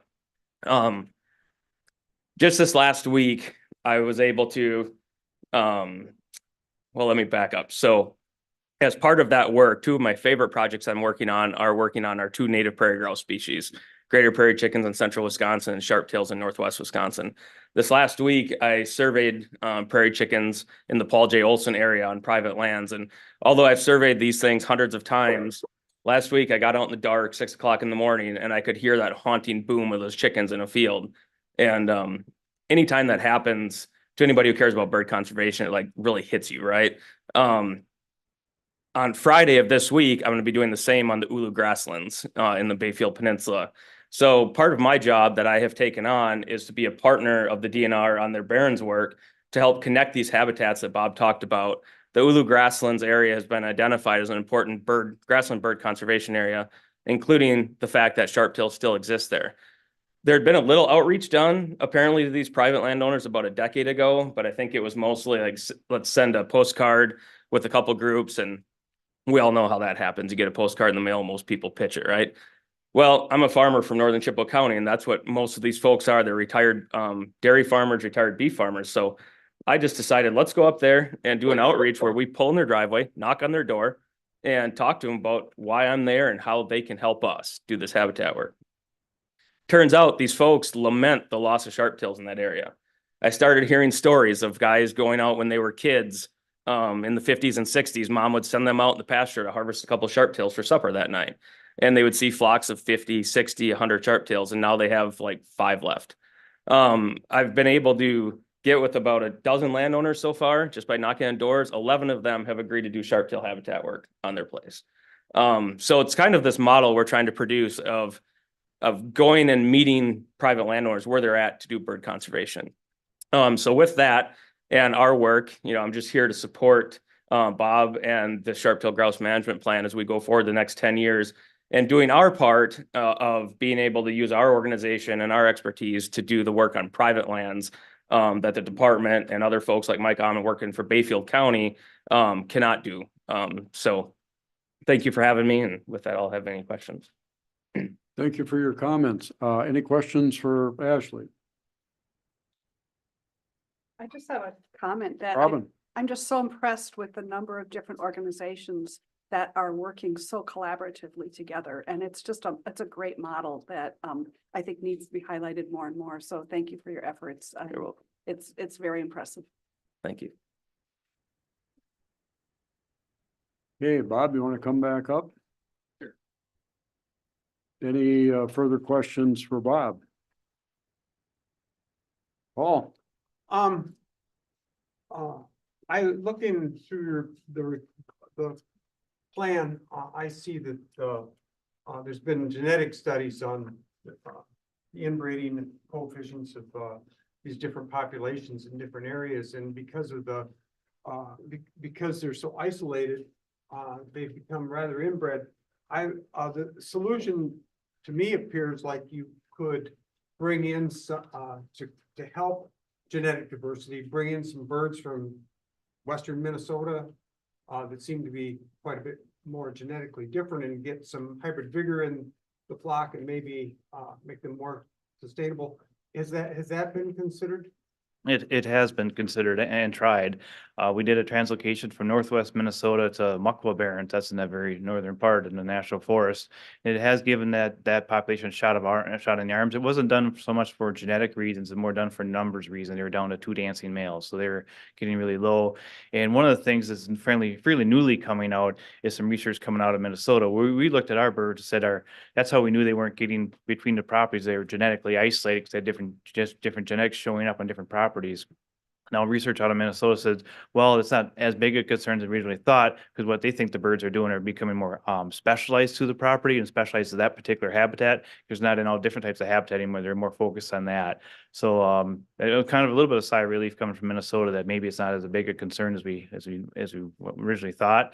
And what we have seen then is we have done these stepping stone projects and expanded habitats. The birds are responding. They are bouncing out to these new project areas.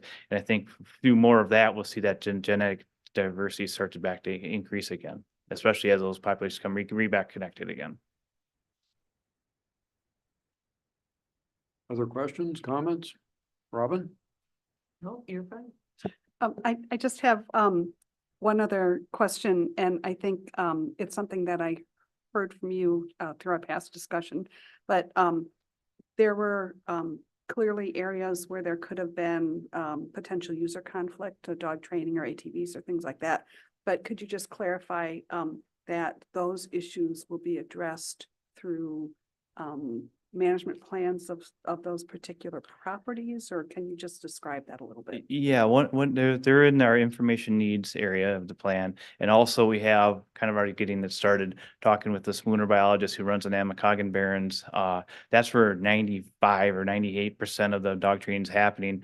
We are already talking, we can go back and talk to these groups we've already talked to. We kind of identified, they threw out all kinds of ideas and really good ideas too, like how to still do it, but limit it and kind of, so we're not, the disturbance isn't quite as bad, started in 2 weeks later, have a shutdown period or something like that. So what we want to do now is get the plan approved and then go back and talk to those groups and those dog trainers and all of our birding groups, everybody else too, along with their species advisory committee, and come up with some best management practices. And from there, pick which ones we want to carry forward. Then I'd like to then come back to our rules and reg specialists or master plan folks, say, okay, here's what we want to do, but how do we do it? Is it what process do we follow? So I think that's already in the works. So we have a lot of support from our partners to go ahead and do that. And we want to keep our partners happy because this whole thing runs on partnerships right now. And so we want to keep them happy and we want to make sure we're using the resource in the right way to keep the bird in the game, keep our hunters happy, but do it in a way that still has a sustainable population. Other questions? Marcy? Following along with that, first, congratulations, a huge achievement and huge project to get this far, and I think it is really well done. But some of those same concerns or the issues that we've heard, can you, or I don't know, maybe this belongs with Phil or in the policy arena, but with a 10-year plan, and even looking back at the old plan, if something were to go wrong and you need to act faster on whether it be ATV impact or, bird flu hits one portion or anything, do we have the capability or does the department have the capability to just protect, overall, whether it's for the sharptail or the warblers or whatever? Do we have an avenue even before that next management plan update? We do have it in the plan that ensure that uses of the property do not impact sustainability of sharp-tailed grouse populations. So that's part of the plan, and it will follow that. I would hope that we could still step into our master plans as needed to look at something like that. That might be a master plan amendment variance. I'm not quite sure. It kind of depends on the rating and talking to our policy folks on that. The biggest thing, I don't see any of that is coming as like a real fast slam on the brakes type thing, unless it'd be some kind of like a strange disease or something like that we haven't seen yet. Definitely the dog training has been going on a very long time. The very first person I talked to at ORDOG 30 August 1st last year, he told me he'd been doing this dog training at Amakagan Barrens for more years than I've been alive. So it was over 52 years. I thought, wow. But there's, word gets out and we know that there's also a lot of out-of-state trainers that come to Wisconsin, and whether it be for sharptail or whatever, we've heard about that. So it just seems to me like we need some sort of a safety mechanism, and I don't know what that is. Eric and Phil are both shaking their head. What is that? What is that safety valve? Chair Smith, Deputy Secretary Little, rest of the Natural Resources Board. I'm Eric Lobner, the Rear Director for Wildlife Management. So this would be a great example where we would have an emergency rule opportunity if we get to a point where we might need to do some sort of closure or something along those lines. If a species, if you think back a couple of years, there was rough grouse situation that played out with concern about disease in those birds. And so we ended up going through an emergency rule process to shorten up that season a little bit. something similar here. Now, we don't currently have a hunting opportunity, but let's just, imagine that we do get to the point where we get our zones squared away and then ultimately have a season going. So we could take action via an emergency rule process. The other thing along the lines of this, just to kind of clarify, right, as we think about all of this, the work that has been done on dog training, we want to be very focused on science, right? Because many times you'll have a personal perspective that may come into play. It's got to have an impact. I believe it has an impact, that kind of thing. And we just want to make sure that before we would take any sort of action, that we have some good data behind it. Now, we haven't done a specific study associated with this, but in talking with our research folks, they said there's 2 studies on chickens and 1 smaller study on sharp-tailed grouse where they radio collared birds on a landscape. And although they weren't explicitly designed to evaluate this very issue, what they identified is that they felt like if there was an effect of people dog training on those birds having an impact on that population as a whole, that they would have seen something play out. And they didn't identify that. So that's why we're just like, okay, let's go into this open-minded. There's clearly been an issue raised for awareness that we need to look a little bit deeper into. And before we take action, let's try to see what we can pull together for data behind that. Okay. Does that Thank help? you. Yep. Yeah, you bet. Eric, before you leave, I'd like to pile on a little bit in line with Marcy's comments. First of all, I really want to compliment you on the plan. It's thorough, it's well-written, it's comprehensive. The coordination with partners is outstanding, good communication.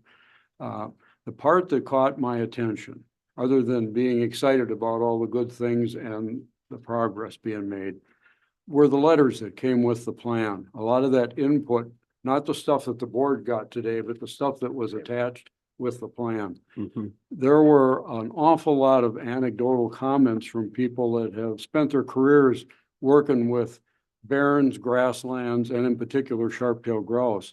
And there was a very common thread, and it was deep, and it was strongly voiced in those letters about anecdotal concerns about dog training. And I want to be clear, in this plan, we're talking about training bird dogs. We have lots of other dog issues come at us.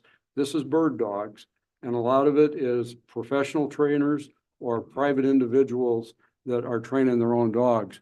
But I was amazed at the intensity and the duration of that training period and the concern that it might overlap into periods when the young grouse are particularly vulnerable and would suffer, if not direct injuries or mortality from the dogs, at least indirect stress by being relocated multiple times when they're not very strong flyers and taking them out of their safe zone into some foreign territory out on the barrens. And you've acknowledged that. Bob mentioned it today, but I want to just reinforce the depth of the feeling that I heard there from people that I have a lot of respect for, people that have spent careers in this area. They believe there's an issue there that needs to be dealt with. And there are ways to do that. You've mentioned a couple of alternatives.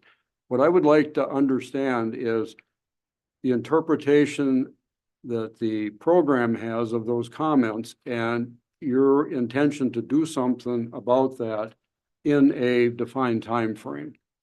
Yeah, for sure. Great comment, Bill. So this situation was very clearly, as you've already mentioned, was brought high and it clearly there's a lot of interest there.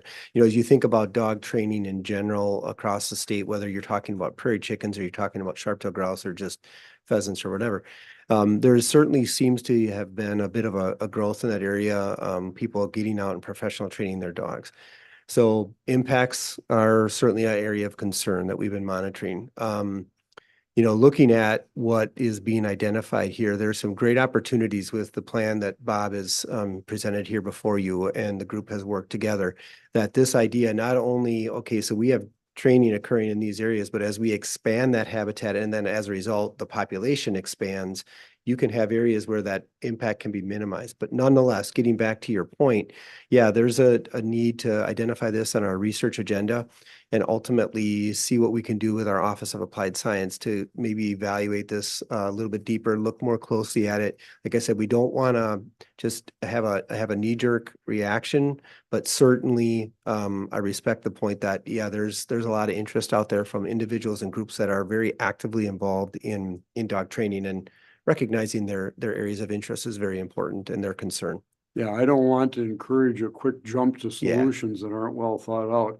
I just want to make sure there's a firm commitment that this is taken as a serious issue and it's going to be dealt with, in a more comprehensive, thorough fashion. Yeah. On some kind of a time frame. Yeah, absolutely. All right. Absolutely. Thank you. Other questions, comments from the board? Just one left for Marcy. Bob. On that staffing issue that Mike brought up and that has been discussed. Do you feel comfortable with the partnerships are great, but the actual work on the ground as well from the federal, state and local, the flexibility and obviously the nonprofits, Audubon, I didn't know that there was a grassland biologist. So that's great. But how are you feeling workload wise and staffing? Not to put you on the spot, but. No, it's definitely something we want to recognize and work towards. We want to have it in a plan to need to have our staffing levels up high enough for wildlife and forestry and NHC as we work together. So as they look for increasing their staffing or doing whatever they need to get their staffing needs met, they can maybe reference the plan as well and know that they're working on something important. And then also our partners, bringing in more partners, whether it be Audubon or Nature Conservancy, help with prescribed burn, or even tribal partners. A lot of them have fire shops now, and getting more fire in the landscape through our tribal partners would be a great thing. So we're just kind of trying to bring more partners into the mix. We didn't find the magic pot of gold during this process, but what we did find is our pot of gold is our partnerships, I would say, and that's really been beneficial. I think that's going to help us succeed. But staffing concerns will be a concern moving forward, definitely for the state and some of our other partners as well. But I think through some of these partnerships, they're going to help us out. Yeah, great. Yeah, that was the federal level, the Bureau of Indian Affairs that has the office right in the Northwest, that those guys used to come down by us and burn. So I just I'm concerned always that that kind of actual work on the ground can continue to happen. And even with the surveys, I mean, the technical expertise that's needed for those surveys and things like that. So we'll keep pushing, but yes, good job. Thank you. Robin, And go ahead. just to follow up on that, that's why, from my perspective, I think the management of the grouse, the plan for the sharp-tailed grouse management is wonderful. But I think that when you're looking at partnerships and resources, I think of it as terms of management of the barrens and all of the different groups that are interested, which is kind of what you're doing in general. But that kind of follows on the train of thought of the broader you make it, the more interest groups you have. And I think you guys are spot on with what you're doing, and just keep doing it. Yeah, definitely the barrens itself with the sharp-tails is like you have a bullseye, you get another bullseye, you keep hitting the bullseyes, all of a sudden, hey, let's go work there. It's a good place to work. That's how helps us bring partnerships in, helps us with grant writing and everything else. Yeah, and that global significance, be careful, because they may come and love it to death, so. Other comments or questions? I think we're ready for a motion if you are. It's Patty's backyard. I make a motion to approve the plan as written. Okay, we have a motion to approve from Patty. Is there a second? I'll second. Oh, So who's seconding that? Robin gets it. Robin. Robin seconds the motion. Any further discussion from the board? Hearing none, all those in favor signify by saying aye. Aye. Aye, opposed, say no. Motion carries. You've got a plan, Bob. All right, Thank you very much. Great job. Thank you very much. Okay, with that, we're a little bit past our schedule. Well, we're just about at our scheduled lunch break, but I want to make a couple of comments. We have a closed session scheduled for the board that will be held over lunch. It doesn't show up in your order of business on the agenda as an item, but it's in the comments leading up to it, so it has been properly public noticed. And we'd request a motion to enter a closed session under the authority of statute 19.85, parent 1, parent G, Wisconsin statutes, to confer with legal counsel regarding strategy with respect to pending litigation, including WMC and Leather Ridge Incorporated versus DNR and NRB, and Great Lakes Wildlife Alliance versus NRB and DNR. We'll need a roll call vote to enter closed session. Ashley, any questions from the board? Well, first you need a motion. So moved. Yes. Thank you. I slid right over that, Cheryl. Deb Thank made you. the motion. So moved. Okay, Deb made the motion. Do we have a second? Second. Doug seconds. And we'll need a roll call vote. Paul Burt, Aye. Patty Chapman, Aye. Doug Cox, Aye. Deb Decker, Aye. Robin Schmidt, Aye. Marcy West, Aye. Bill Smith. Aye. And we're guessing this will take somewhere between 45 minutes or an hour, so we'll reconvene somewhere between 12:30, 12:45. If we got a little 10 minutes either way, please give us some flexibility. I can't predict exactly how quickly we can work through this.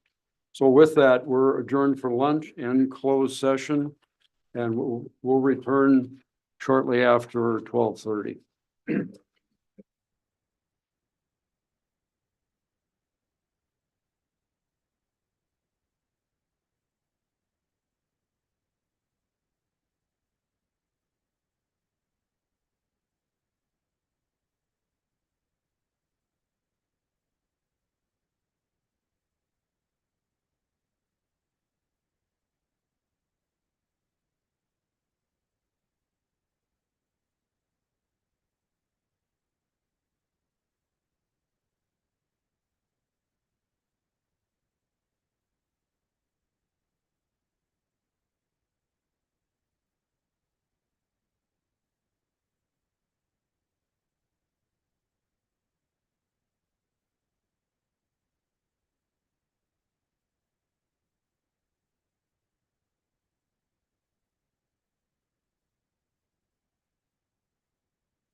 Give us a second. We're waiting to get connected back up again. All right, we're good. Thank you. Call the meeting of the Natural Resources Board back to order. We'll resume on our agenda under item 6, information items. 6A and 6B were completed earlier on the agenda. We'll move to 6C, which is expanding elk hunting to the Central Elk Management Zone in 2024. Christina Kazuski, wildlife biologist, Central Elk Zone biologist. Welcome, Christina. Thank you. Good morning, or excuse me, good afternoon, Chair Smith, Deputy Secretary Little, and the rest of the Natural Resource Board. My name is Christina Kazuski. I'm the wildlife biologist for Jackson County. And today I have the opportunity to share with you for the first time since reintroduction, the expansion of elk hunting into the Central Elk Management Zone.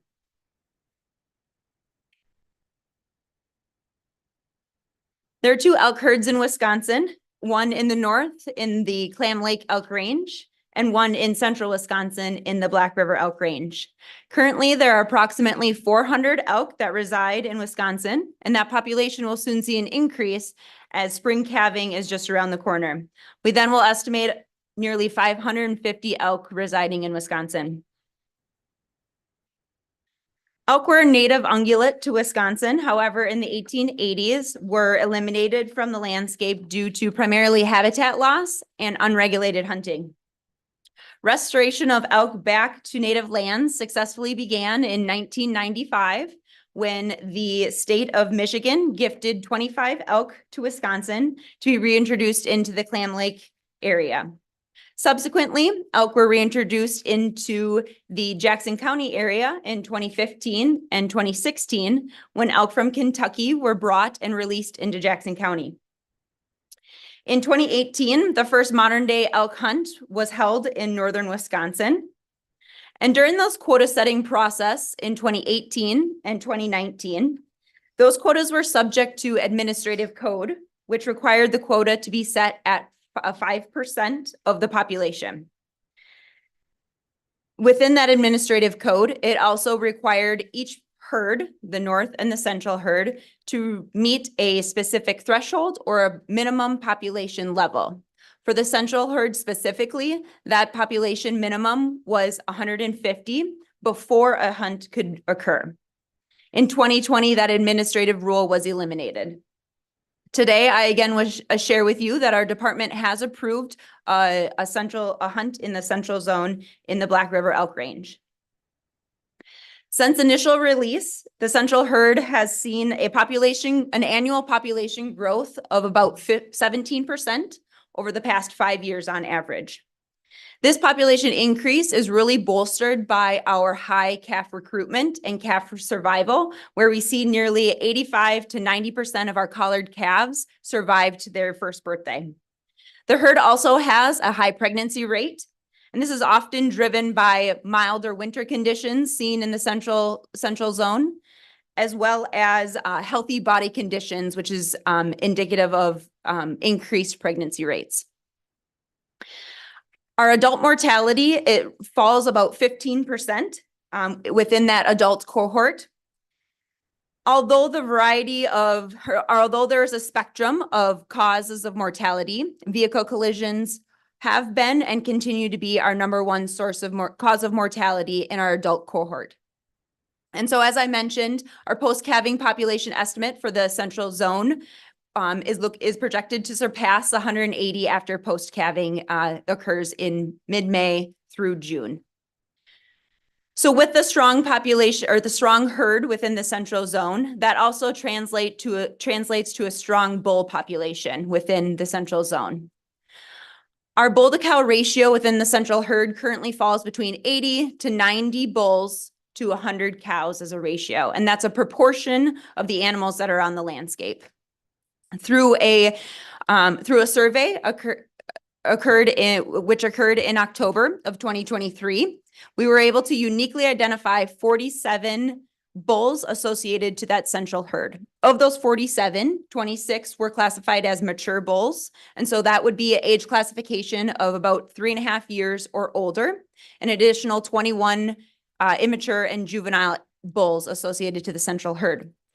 And this bull class, the immature and juvenile bull class, is important as those will be our recruiting bulls into that mature age class. So projections for the 2024 hunting season, as far as bulls on the landscape within the central herd, we do project there to be 34 to 37 mature bulls and an additional 23 to 27 yearlings and mature bulls associated to that central herd. During the first 6 hunting seasons within the northern zone, hunter interest was high, and actually 161 total applications were received over that 6-year period. And these were applications that were received by hunters who were interested in the chance to receive one of the few state elk tags that were allocated each year. So interest in elk hunting is likely to grow in 2024 as we introduce the availability of the central zone for a hunt, and also into the future as our herds continue to grow and potentially additional harvest authorizations are available between both zones. And so this application, these application numbers and interests is of great importance to the elk management program, because 70% of the revenue generated from those applications goes directly back into elk management. And so that funds habitat projects, the creation of new acreage and the enhancement of current acreage, and also funds elk management and research projects between both zones. And hunting is also a management tool to be able to strike a balance between social tolerance on the landscape as well as our population levels. And this will become important as we continue in future years and as our population, or as our herd estimate increases. So the next steps to bring us to the fall hunting season, the elk quotas are currently being reviewed and in the approval process that will occur through the month of April. Next month in May, elk staff will be in front of you again to present those quotas. In June, our application period ends May 31st. It's currently open today and will run through May 31st. Then in June, we will randomly draw and select those successful applicants and notify them of their state license tag. Sometime between late summer and early fall, we will hold a elk hunter orientation class, and that's a mandatory class that each state licensed hunter is required to attend. And then October 12th will be our opening day for elk hunting and run through November 12th, and then again through December 12th to December 20th. Having the opportunity today to announce an elk hunt in the Central Elk Management Zone is a true testament to the partnerships and hard work that was incurred over the years during the reintroduction efforts, and also is a testament to the elk management in Wisconsin. Thank you. Thank you, Christina. Any questions, comments from the board? Kind of the start of a stepped process here. This is just the announcement that the herd is healthy enough to be considered for a hunt, and staff have decided with the advisory group that that's appropriate. And I got to tell you, I think it's a huge success story. The growth rates and the health of that herd, much more successful than the ones that went in up north. It's been a much longer, tougher haul. They're gradually increasing, but the rates of increase in the health of these elk is really remarkable. Yes, thank you. Each herd definitely has its own individual challenges, but just excited that the population is at a level to be able to sustain a hunt. Mm-hmm. Any questions from the board?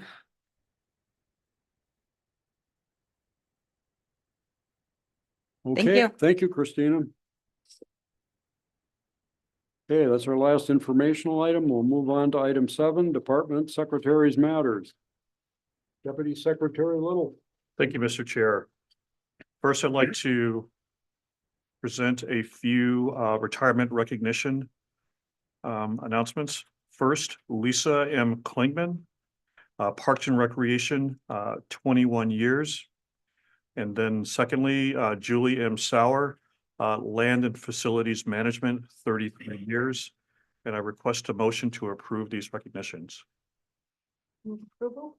Robin makes a motion to approve the recognitions. Patty seconds. Any discussion from the board? Doug? Just congratulations to those individuals.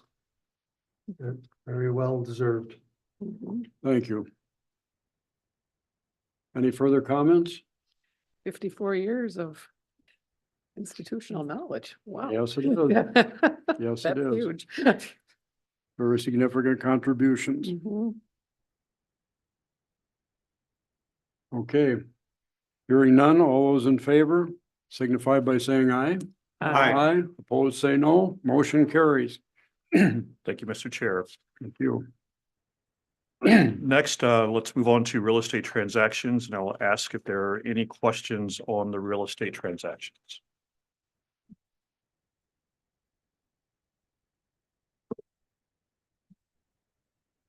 Thank you for that.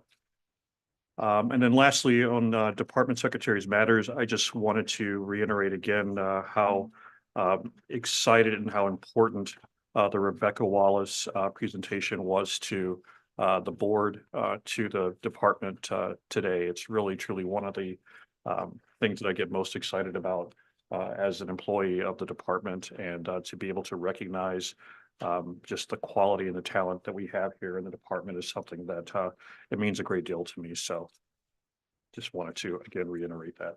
Very well said. And that concludes my secretary's matters portion. Okay, let's move on to board members' matters. Paul Burr. I don't have much except to say I attended a WCC meeting on Monday night, and I never cease to be impressed by the level of passion and interest there is in our wildlife and our purveyance, and I thought it went very well, and I respected all their discussions, and I think they will come out of that meeting with more reasoned opinions maybe than people that are just sitting in front of a computer screen. Okay. Patty? Well, now that we have 3 months under our belt, 4 months, feel like an old pro. And that what I've really noticed is you have to have the skills of thought diversity when you're talking DNR and anything DNR, especially when it comes to water. There's so many people that have so many different opinions on just water, just the topic of water. And I've had to really expand my own thought diversity on the topic of water, because there's, you know, from Creeks Meadows to Willow River to Capos to lake use. The list just goes on and on and on, and we haven't even tapped into PFAS and contaminants. So I just think it's very interesting, and it's very humbling to be a part of this conversation. Doug? Yep, thanks, Chair. Attended the WCC meeting as well. So for Menominee County, we're pretty unique because it's county reservation. So our Congress, having been a delegate, is pretty consistently low, but participatory. So I went, we had 2 people. It was pretty quick and easy. And again, the thing I noticed though, from having been a delegate when I was, and what they're doing now is streamlining, DNR staff don't need to sit there and read every question and have those discussions. So it seems like that process should work a lot better. I'm sure it has. So that was a interesting observation, and Menominee County is still in it. The other thing I have is it's spring, so lots of stuff happening in the spring. You know, the river's opening, fish moving. So it's time for sturgeon, and for Menominee, that also means our feast. So we have an annual sturgeon celebration. We've done this now for many years, well before all of us were here. It's in our story, it's in our oral history. But we really got active again in it when DNR and the tribe entered into the agreement to do restoration and restore fish to Menominee Reservation. So we've been doing this. Happens the second or third Thursday of April. Depends on kind of on some availabilities. This year it's the 13th of April, so that's this Saturday. It's a powwow celebration and feast. It's open to the public. Anybody that wants to come should come. It's worth seeing, so. Open invitation. Thank you, Doug. I have a question for you on that. On the spring hearings this year, there were some questions that applied to sturgeon. There was one on, some discussions about shovel nose and sturgeon populations in other parts of the state. Does that have a unique cultural significance for Menominee? The questions are the sturgeon or the sturgeon. Yeah. The other sturgeon that are in outstate locations. Certainly does. Menominee's range, our original territory was 11 million acres. So from upper Michigan all the way down to southern Wisconsin and west Wisconsin River, even further. So yeah, there's a lot of it that we pay attention to and we will comment and watch for those kinds of things. But yeah, and sturgeon in general is just something that's really culturally significant for us. That input will be really important in the near future as we get more and more into sturgeon management, both state level and from a nationwide level. We've had a great relationship with the state of Wisconsin on our plan. We have an existing management plan that state and tribe both signed on to restore sturgeon to the reservation and the Upper Wolf River. So it's a great relationship, and we'll get DNR staff that will come occasionally when they're available. We've had past secretaries attend. It's just something worth seeing. If you haven't seen it, come see. You'll see things you don't get to see any other times of the year in relation to Menominee's culture. So, pretty cool. The last one might be a question. So I had Ashley forward the letter that came to me from Florence County. I don't know how we handle those. That they're expressing their concern over Wisconsin administrative code, and it's related to the non-competitive grants and the deadlines. It impacted Florence County negatively in relation to their ability to bring staff on and manage their Clean Boats, Clean Waters program. I think it's going to carry over to this year as well. So they called me initially and I told them to write a letter and we'll see what we can do. But again, their concern is timing on those grants. So I don't know what to do with that one, but you all seen it. Well, you have a lot of latitude on how you handle those contacts, and this is an appropriate way to do it amongst others. And in this case, it might be a meaningful issue for a number of other local governments. It's good to give it some exposure. Stephen, you want to comment on that? Thank you, Mr. Chair. Thank you for sharing that letter or asking that letter be sent to the board.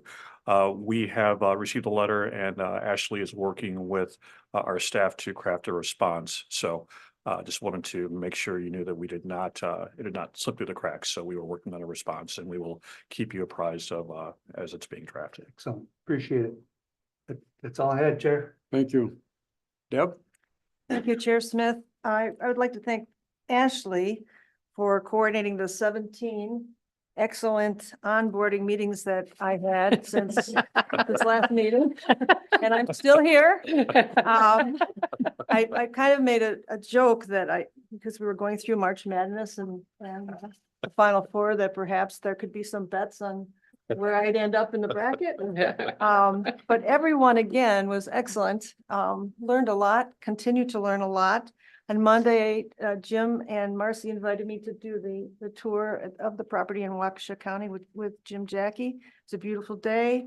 And I had a virtual meeting with Senator Spreitzer on April 3rd that Calvin had scheduled for me. So that's where I'm at right now. You're still here. That's great. Just think. Yeah. In another month or two, you'll be a 3-month veteran, just like Patty. Is there like a badge or something? Thank you. Wrinkles. Thanks, Deb. Robin? Yeah, so I also attended the La Crosse County Conservation Congress meeting Monday night, and it was interesting to put names to faces, which I really valued. And it was a good conversation, and the emphasis that the district leaders had were that the importance of having these conversations face to face, and they really appreciated that we were kind of in a post-pandemic phase finally, and that they could resume some of the face-to-face discussions. And there were differences of opinions, and everybody was very respectful, and it was a good thing to do. So I appreciated that.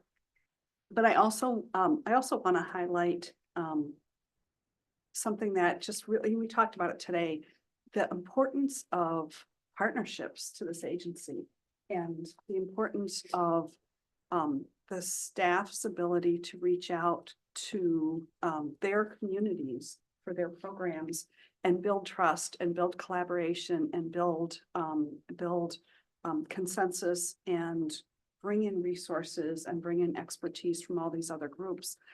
It's what the department does is immense, and it touches so many people's lives. And it's just really heartening to see some of the things that are going on in terms of building those communities. And I especially appreciated the discussion on the sharp-tailed grouse management plan. Because when I started, because they just said, well, we have partnerships, we'll do this collaborative. I'm like, well, explain a little bit more what that means. And the depth and breadth of the partnerships was absolutely amazing. And I just really am in awe of that work that goes on behind the scenes that we don't really get to see until we have an example like that. But I just kudos to the program managers and the staff throughout the state for really understanding and developing those skills, people skills, and those partnerships throughout on whatever topic. Thank you. Marcy. Thank you. I also attended WCC, but I attended in Sauk County due to travel.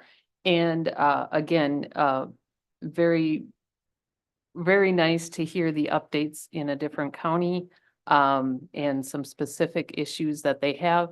I was surprised that it was the wake boat issue that dominated a lot of the discussion. And you know, I just think it's really important that we continue to express the need for statute. People kept talking about, why isn't there a rule, or why isn't there a, and it's like, well, all these things come in stages, and the towns had done their work of getting an ordinance, and the enforcement's an issue and all those kind of things. So I think we just have to keep talking about process, what can be done, and what we can continue to work for. Because it was very interesting that one of the attendees was a wake boat owner, and he kept adding, you know, what the difference was on various boats and things like that. So again, many voices to hear from, but I really appreciate Sauk welcoming me there that night. And then because it's April, happy Earth Day, happy Earth Month. My favorite holiday, is Earth Day. So hopefully everybody will watch the list of events going on in your area and get out and enjoy some of the hard work that everybody does. So thank you. Thank you, Marcy. It's an important date to recognize and encourage. Should be a national holiday. Even more than Thanksgiving. Oh, that's a close one. Yeah. Yeah. Okay, I've got a couple of items. One, just a general reminder to the board members. We've had limited input on the priority list, so not pushing it hard, but if you got something you want to contribute, or if you don't, please get back to Ashley and let her know in a few days if there's something more to add or not, and then we can proceed with that accordingly. Next item. 3-4 times during this meeting, a little bit at the spring hearings Monday night, and back to our last board meeting, we've had comments and discussions about staffing levels. And most relevant, most pertinent right now is the projected deficit in the conservation fund, where those revenues come from and what that means in terms of programs. And every year we've heard we've been able to meet budget and balance the books and everything. But what I'm hearing today from some of the programs in anecdotal stories at particular locations or programs is there are significant staff reductions. And they're not crying for help, but they're saying our ability to deliver program is more limited than it used to be. And they're able to make some adjustments through partnerships, through volunteers, through technology, and continue to do the job. But there are certain activities that are really important to be done by full-time professional staff. And we're getting to the point where I hear anecdotally from wardens, wildlife managers, they're serving today a turf area that was previously served 15, 20 years ago by 3 FTE. Wildlife, it was 10 years ago, 4 FTEs gone down to 2 or 1.5. It gives the board and I think the department a different perspective on capability and program delivery. And I would ask very respectfully of the Secretary's office, Stephen, to provide a list by program of permanent staff positions that were authorized and filled, because you have a lot of those shadow vacancies that aren't filled because of funding constraints. So I'd like a list of the FTE complement and the LTE complement for, in particular, the conservation fund program. So it's fish, wildlife, law enforcement, forestry, the license sales support for that, so on and so forth. It doesn't have to be nitty gritty, but I'd like it in enough detail to give us a ballpark as to where we are in terms of staff numbers and capability today compared to 20 years ago.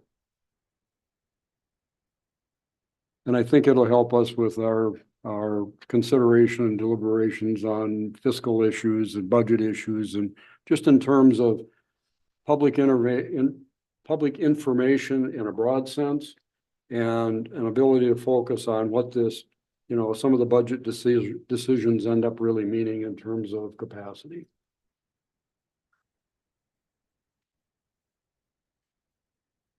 Okay. And then lastly, we've had some discussions about our June meeting, which is still listed as to be announced. Are we at a point where we can at least mention to the public in general which way we're going?